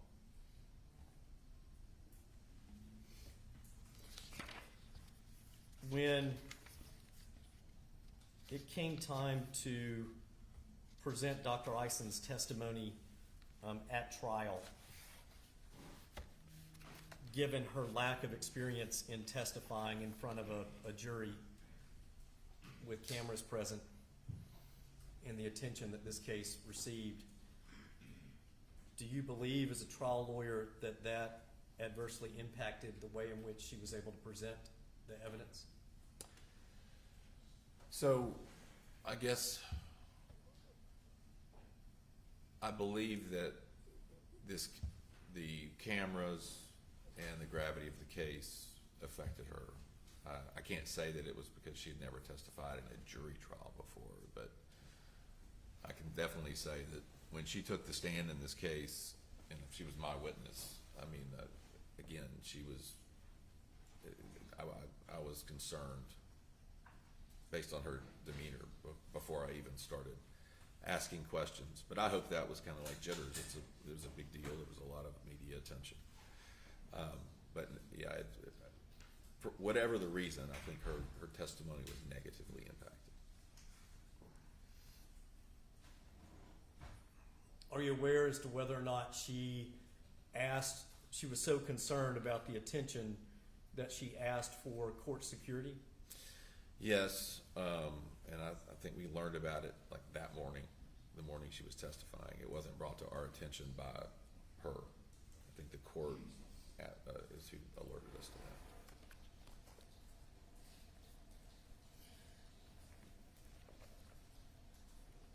You had an opportunity to review the underlying records and materials from Middle Tennessee Mental Health and Dr. Ison's progress notes and report. Is that right, Mr. Evans? Yes. And did you see whether or not, because of Mr.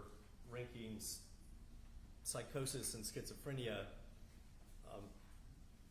Dr. Ison was able to complete a full battery of psychological testing? I don't recall as I sit here today. Do you recall whether or not Middle Tennessee Mental Health Institute conducted any sort of battery of neuropsychological testing of Mr. Reinking?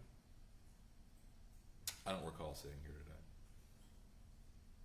Do you recall whether or not a forensic psychiatrist, a medical doctor, was directly involved in the forensic evaluations of Mr. Reinking and also determined he was legally insane at the time of the commission of the offense?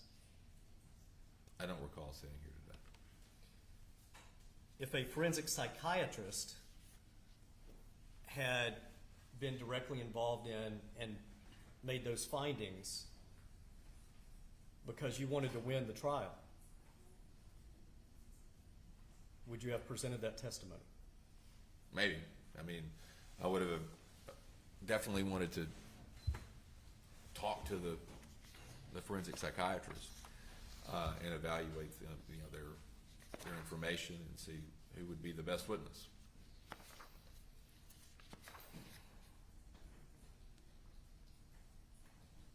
As a trial lawyer, there's a lot of strategic decisions you have to make. Would you agree with me there?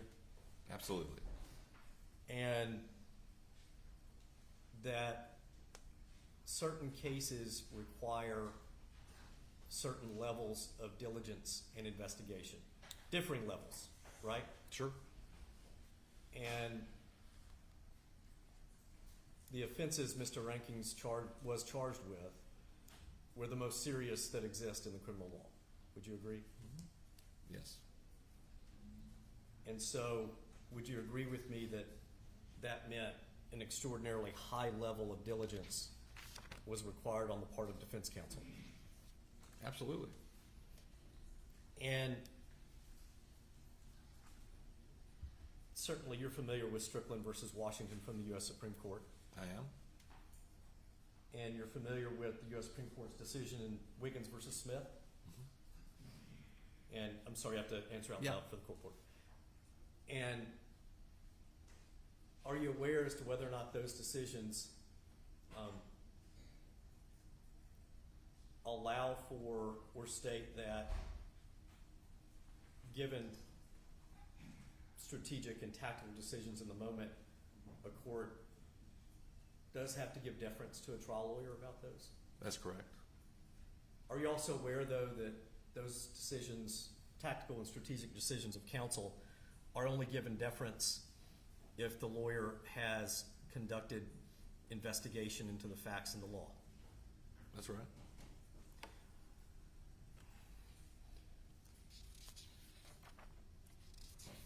Would you agree with me that you and Mr. Bruno's decision to not have a consulting expert on the mental health issues concerning Mr. Reinking impacted your strategic decision? No. Why? Again, if you're referencing diminished capacity, I don't think it was a viable defense. And At the we had time, the information. I'm sorry, go ahead. We had the information. We believed sufficient information and good opinions from two very credible sources, Vanderbilt and MTMHI, that spoke directly to him being legally insane at the time of the offense. So I do not believe that any further, as I sit here today, any further investigation, research, or otherwise into diminished capacity was reasonable or necessary. But you made that decision absent talking to Mr. Bruno about that, correct? Oh, about diminished capacity? Yes, sir. Yeah, we never talked about it. And you made that decision absent investigating the law, doing research, or doing your own independent psychiatric or psychological research about severe schizophrenia and diminished capacity in this case. Yeah, I didn't do any research on. I'm familiar with the law on diminished capacity, and was a lot more familiar at the time, but not specifically as the legal research to schizophrenia and diminished capacity. No, because the standard I believe would be the same. And you made that decision absent consulting with any sort of mental health professional, even Dr. Wood and Dr. Eisen. That's not accurate to say we didn't talk to the experts to help formulate our opinions about the case. Now, if you're carving out, did you specifically reference diminished capacity with Dr. Wood and Dr. Eisen? We did not. Not that I recall. Now, Paul may, Bruno may have a different recollection of conversations, but we did not talk about that. But we had records that helped form our decision. We had a mitigation investigation that helped form our decision. We had terabytes and terabytes and terabytes of digital information and recordings that Mr. Reinking had made and different things that helped inform our decision. We had conversations with those experts about their opinions that helped inform our decisions, and that gave us more confidence in their opinions. So to say we didn't, or that I didn't have an informed, make an informed decision, I don't think is accurate. But we didn't. But again, we didn't talk about diminished capacity. All right, and I appreciate, you saying you don't think it's accurate, and at the end of the day, you did not consult with Dr. Wood or Dr. Eisen about their opinion concerning whether or not Mr. Reinking had the ability to form premeditation or specific intent. No, just that he was so severely mentally ill and schizophrenic that he was insane at the time and couldn't even appreciate the wrongfulness of his actions. Certainly. You would agree with me, though, that the standard for legal insanity is different than diminished capacity. Sure, absolutely. Right. So, and you would agree with me, wouldn't you, that you can get an evaluation done of your client for diminished capacity evidence? Absolutely. And Judge, can I approach the witness?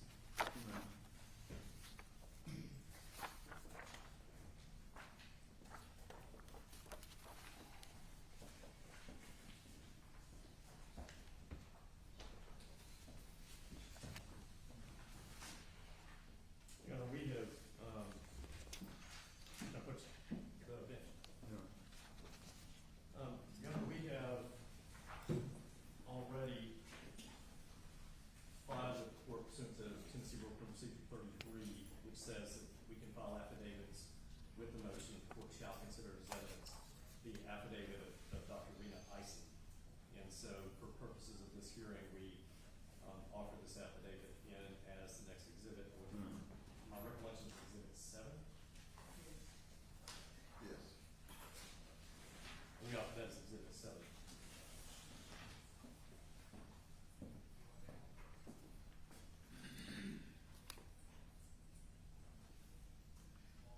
Mr. Evans, if you will take a moment just to read through what's already in evidence as Exhibit 7, the affidavit of Dr. Eisen.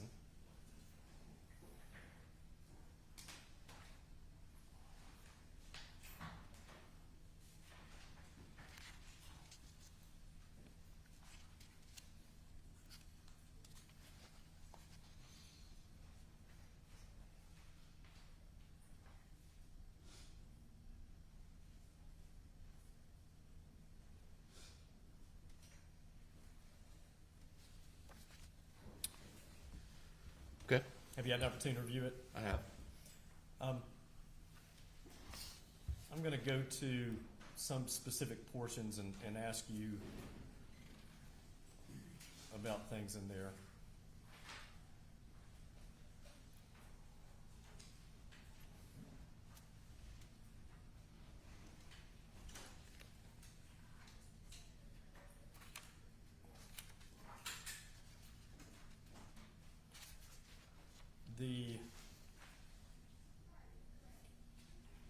Let's go to paragraph 7, if you don't mind, sir, at page 2. And I've also got it up on the screen, but you've got it in front of you. And you see where Dr. Eisen says that she administered the Miller Forensic Assessment of Symptoms test and attempted to administer the structured inventory of malingering symptomology, the spectra, and the mental mini-state exam, second edition, and that he refused to take those tests. I do. And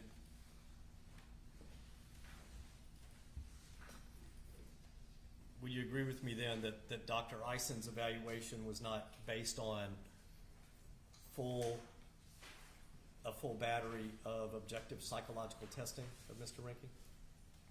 I mean, what I would agree is that she made an opinion without at least conducting these 2 tests.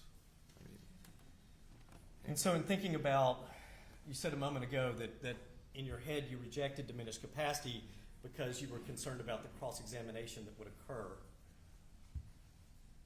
You decided to present a legal insanity defense from an expert who had never testified in front of a jury before and who had not completed full objective testing of Mr. Reinking. Were you concerned about Dr. Eisen's cross-examination?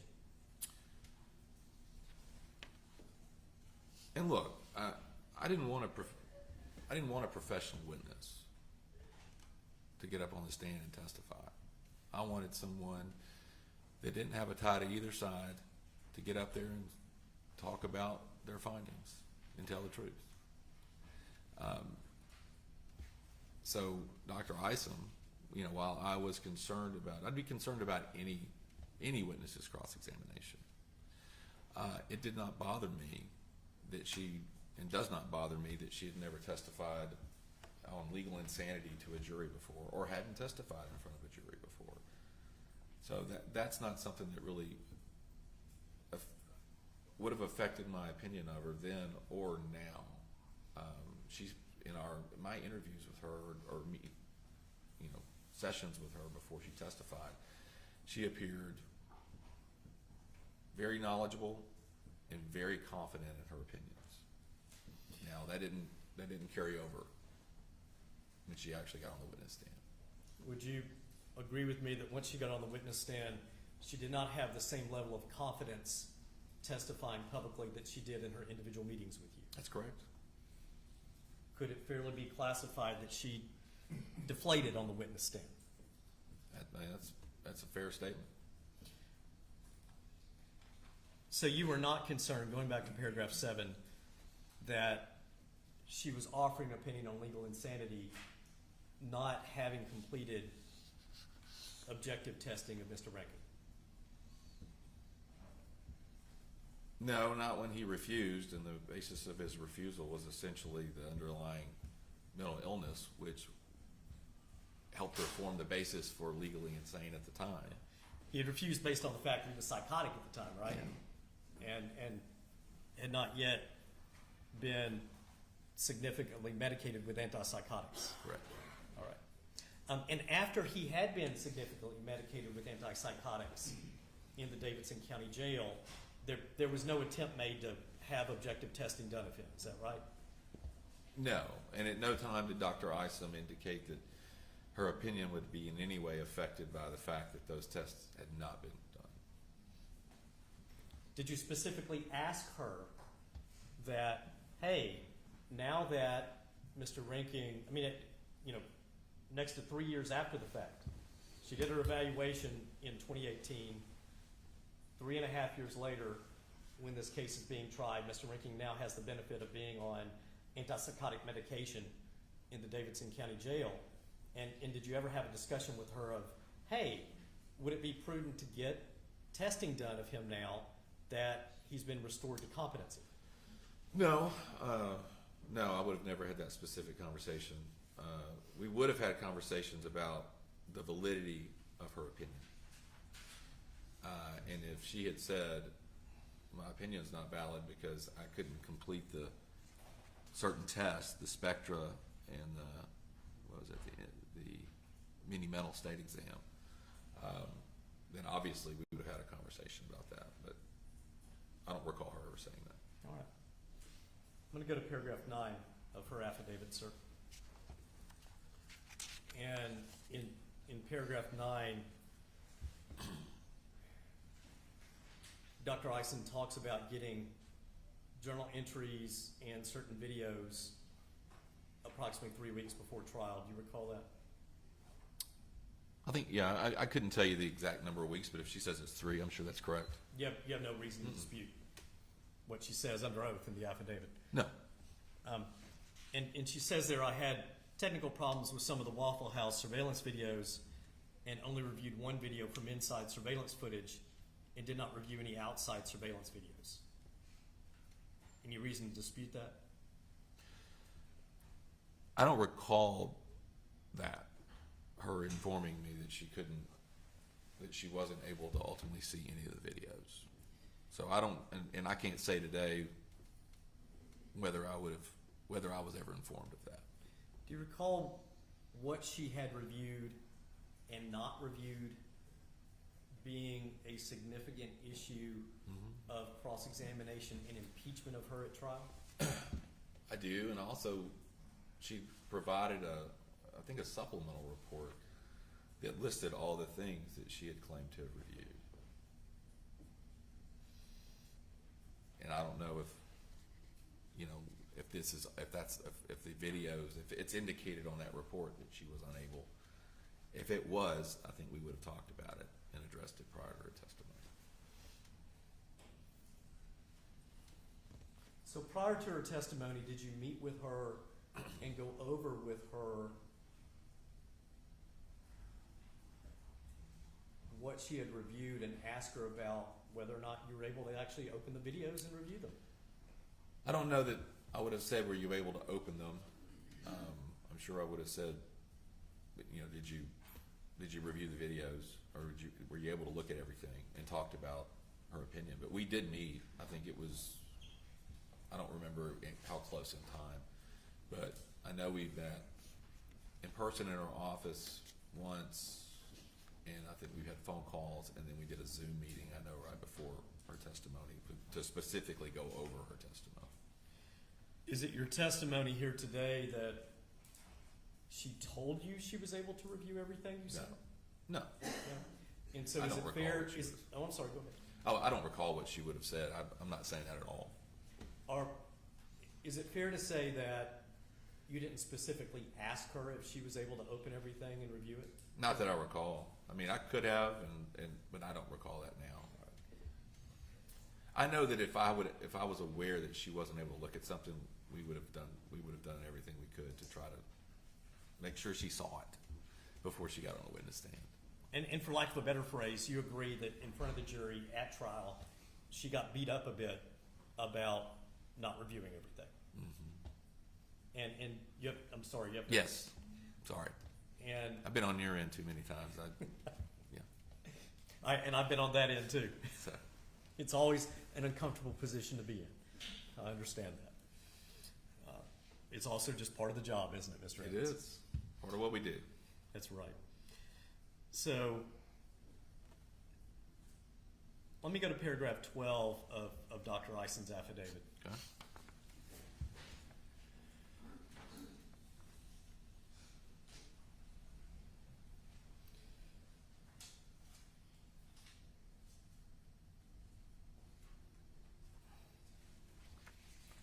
So, Dr. Ison says that I was not asked, engaged, or retained by the trial defense attorneys to conduct an independent evaluation of Mr. Reinking, which may have included evaluations for mental state at the time of the offense, insanity defense, competency, and diminished capacity. I did not consult with the defense attorneys in detail about the scope of those types of mental health evaluations, the consequences, or provide any recommendations about additional evaluations to perform or mental health professionals to employ, such as a forensic psychiatrist or neuropsychologist. Is that consistent with your recollection, sir? It is.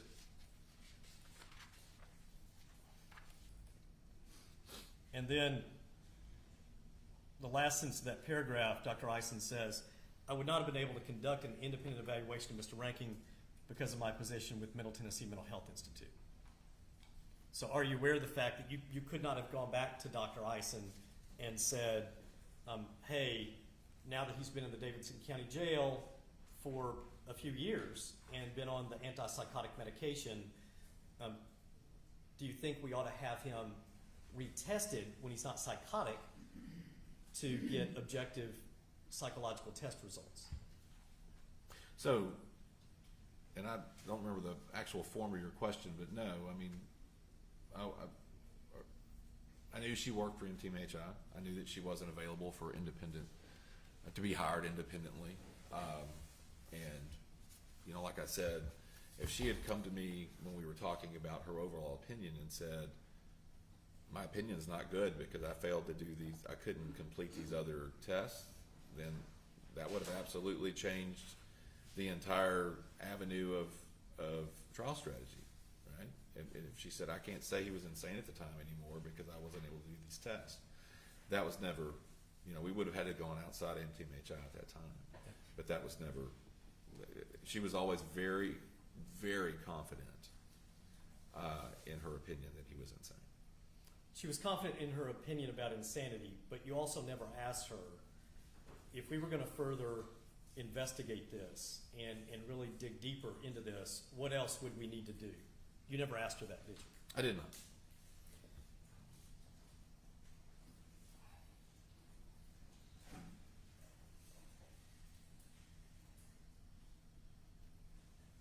And I believe at paragraph 13 you've already testified about this, but Dr. Ison says that prior to testifying in the trial of Mr. Reinking, I had never testified before a jury on the issue of mental state at the time of the commission of the charged offenses.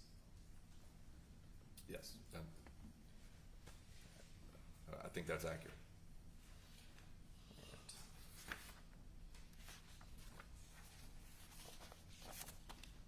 Now approach the witness, Your Honor.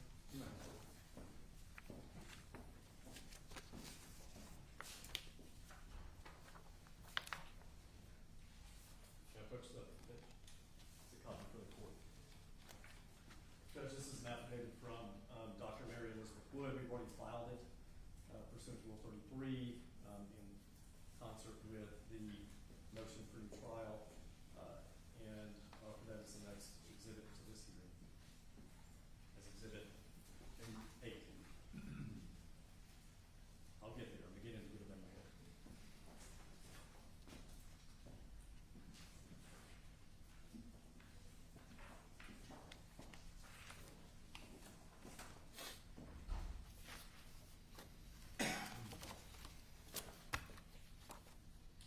Mr. Evans, if you don't mind just reading that for a moment, and then I'm going to ask you some questions about it.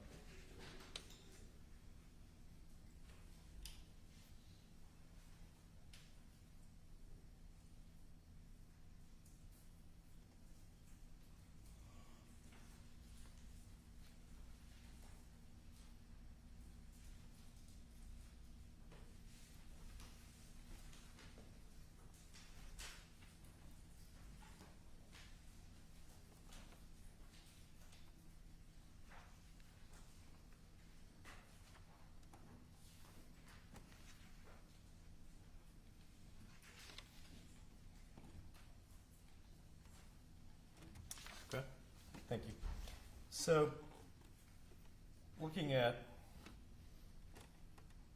Dr. Wood's affidavit, since I have her name in front of me, I'll get her name right this time.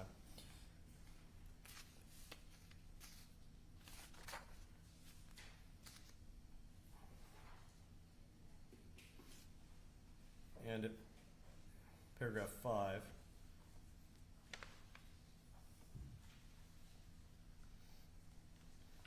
this is obviously paragraph 5. Dr. Wood is talking about the May 7, 2018 order from General Sessions Court. Is that right, sir? Yes, that's correct. And that's prior to your involvement in the case, right? That's correct. And that predates your involvement in the case by over a year. It does. And Dr. Wood says the order that she got out of General Sessions Court did not call for any type of evaluation for diminished capacity. Is that right, sir? That's correct.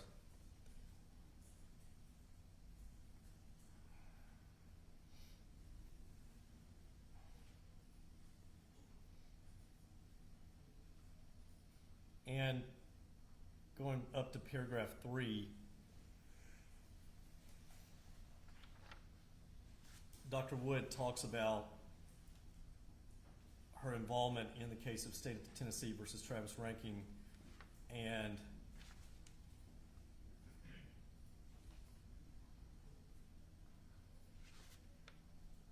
that she can only conduct specific evaluations that were ordered by the court. Do you see that?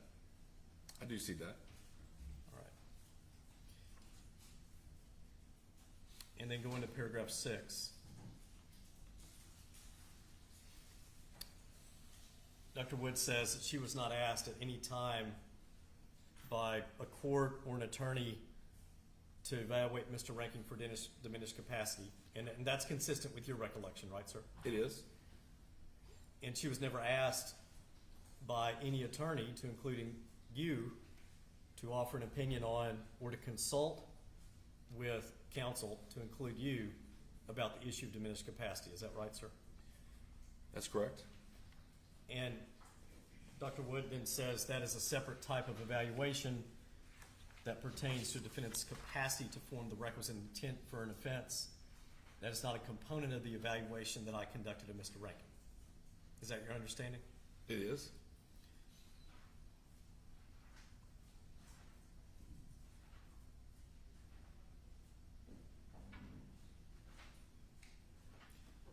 Paragraph 8. Dr. Wood said she was not present at the trial for any testimony other than her own. Is that your recollection, sir? Yes.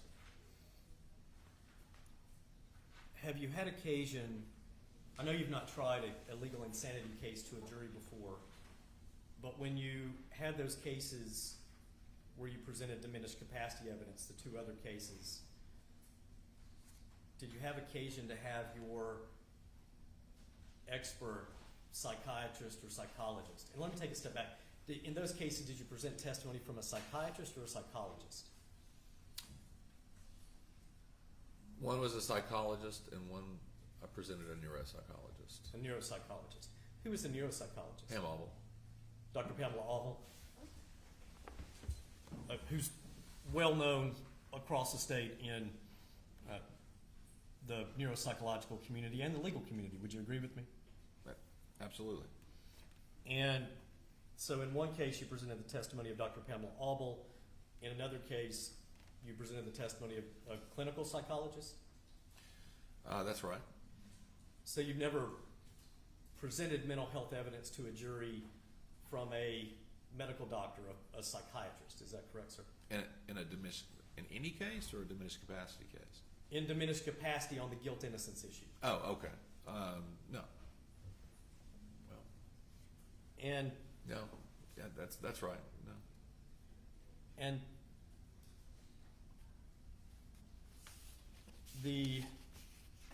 at paragraph 8, Dr. Wood says, my role was limited to my evaluation of Mr. Reinking almost 4 years before the trial. And by the time you got to trial in 2022, it had been almost 4 years since Dr. Wood had evaluated Mr. Reinking, right? Yeah. And so when she says that she didn't watch any other part of the testimony of the case, do you recall at trial Dr. Wood being cross-examined about the fact that she had not watched or observed, either in the courtroom or on video, other testimony? I do. And so when you've had occasion to present expert evidence in front of a jury on mental state at the time of the commission of the offense, are you aware that the rule of sequestration, Rule 615, will allow an expert to be present in the courtroom and to watch other testimony? Sure. Yes. If you ask the court for that? Absolutely. In your experience, do courts for experts usually relax that rule? They do.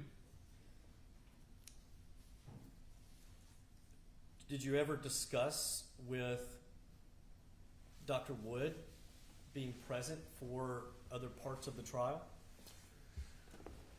I don't recall if we ever discussed it.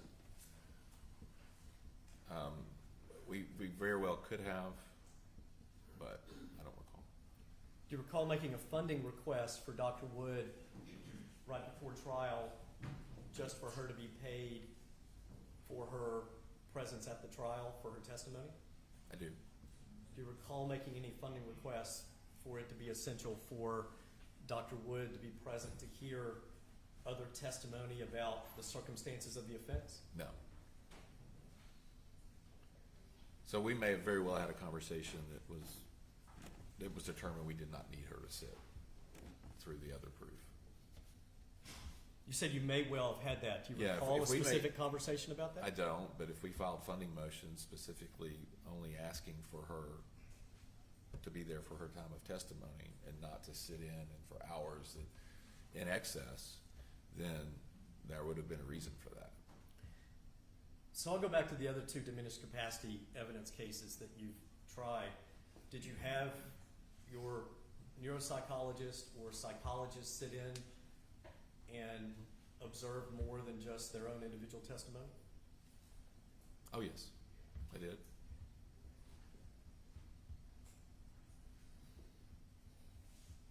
Do you recall consulting with Dr. Wood about whether or not it would be beneficial, both from a psychological perspective, but also from a persuasion effective in a quadruple homicide case in front of a jury, to have her observe some of the testimony?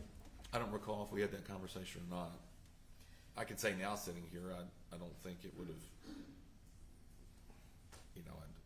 I didn't see a reason, as I sit here now looking back, I didn't see a reason for her to have to sit through the testimony. But you don't recall discussing that with her or I don't. discussing that with Mr. Bruno? No. So you can't sit here today and say that was a decision that we made in advance specifically to not have her do that? No, I don't recall any specific conversation on that point. All right. Now, I think there would have been, like I said, because we made specific funding requests that contemplated that. about her just being present at her testimony. Well, the inherent limitation of that request, like I said, I don't recall at the time, but that indicates that we would have had a conversation. Do we fund her? Do we try to get funding for her to sit through the whole trial, or just for her testimony? Well, you don't recall that specific conversation. I You don't. just recall I that don't. y'all put a funding request.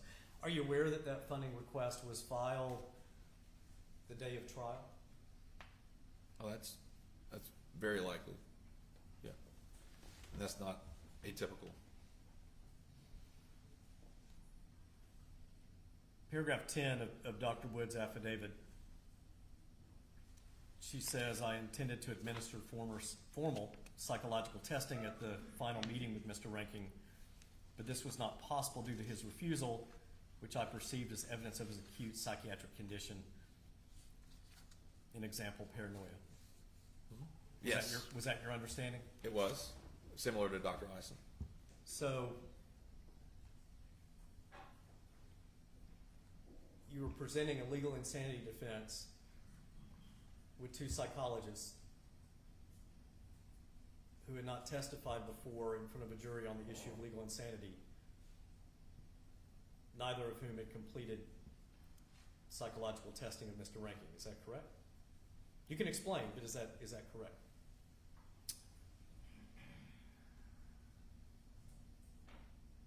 Yeah. I was trying to think through all the things in there. I think so. But I will say this. They had given opinions, my understanding was, on legal insanity, just not to a jury. I mean, I've also worked with Dr. Wood on other legal insanity cases that didn't go to the jury where she was involved and rendered an opinion. Mm-hmm. So, You would agree with me with you, though, that there is a fundamental difference in a jury trial and a hearing just before a court. sure. As a trial lawyer, you would agree with me. You've tried, Mr. Evans, you've probably tried as many cases as I have, if not more. How many jury trials have you been defense counsel in? I don't know if I could count on right now. I know that I just had to do this math the other day. In the last 5 years, I've tried over 12 complex, serious cases to a jury.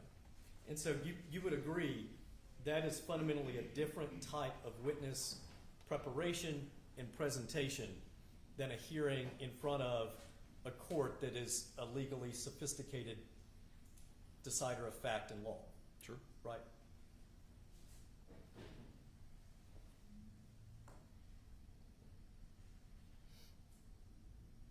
Going to paragraph 14.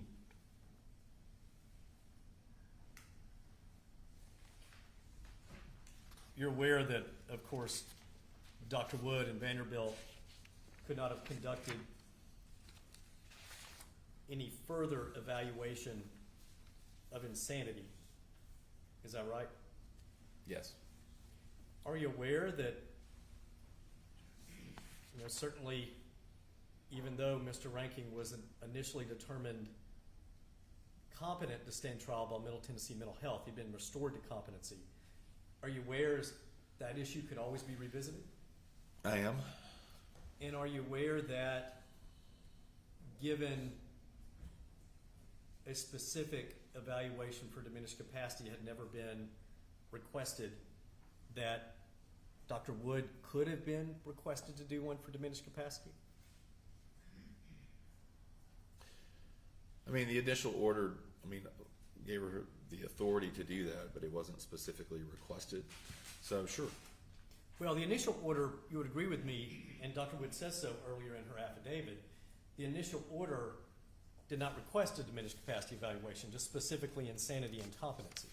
If you'll go back earlier in the affidavit, sir. It says in paragraph 3, we were ordered to conduct various mental health evaluations for incompetence and mental state at the time of the offense to include insanity and diminished capacity.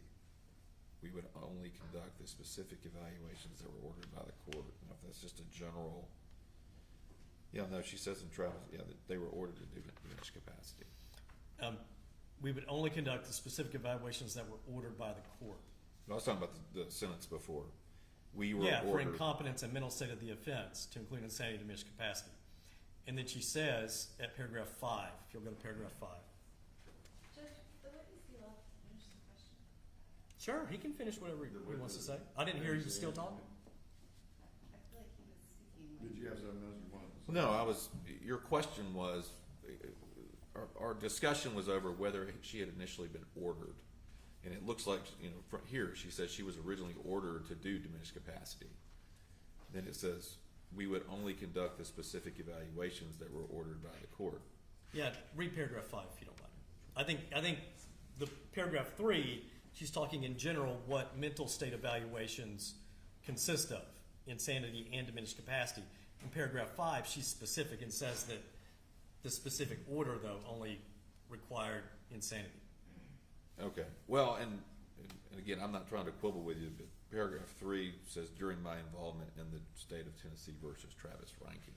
Yeah. That's what gave me that impression. Sure, and let me go back to just your own individual knowledge about the case, and I think you already said this before, and we have already covered this ground. But to your knowledge, the order concerning a evaluation by Vanderbilt and an evaluation by Middle Tennessee Mental Health, neither one of those orders said diminished capacity, right? Not that I recall. Okay. I don't recall if- seeing that specific yeah. order. And if they had called for an evaluation for diminished capacity, you would expect to have seen a report that covered diminished capacity, right? Oh, absolutely. And I you would had have no thought they report. Oh, I'm sorry. Go ahead. would- I would have thought they would have done it. Yeah, and you saw nothing concerning diminished capacity, right? All right. And now,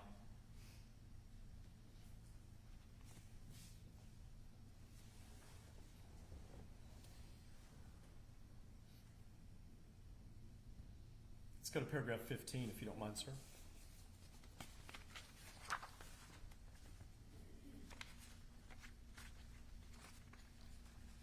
She says, I met with the attorneys about my testimony at trial, yet at no point was asked about or discussed diminished capacity. Is that consistent with your recollection? Yes.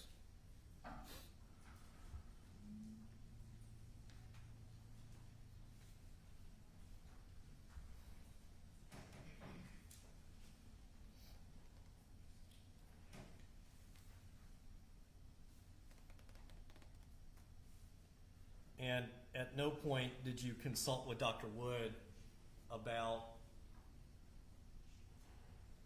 additional testing of Mr. Reinking that could be done now that he'd been restored to competency? No, and it would have been essentially the same as what I talked about with Dr. Ison. We would have had general discussions about the validity of her opinion overall, and if she could testify in support of that opinion that she ultimately gave. She had deferred it for some period of time, but then eventually came in and gave an opinion. If there was some reason she said, I can't give you an opinion because we didn't test him for X, Y, and Z, obviously that would have changed the trajectory of our defense.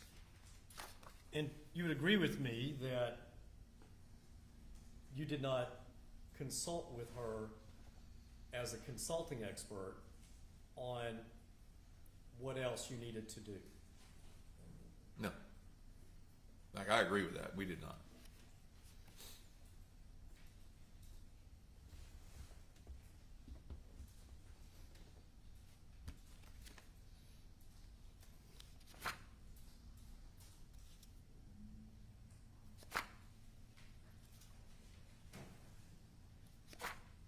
Have a moment, Your Honor.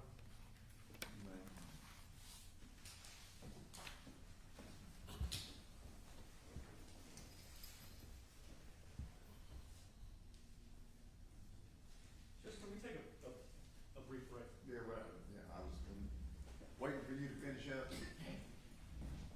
Take, come back at 10 after 11.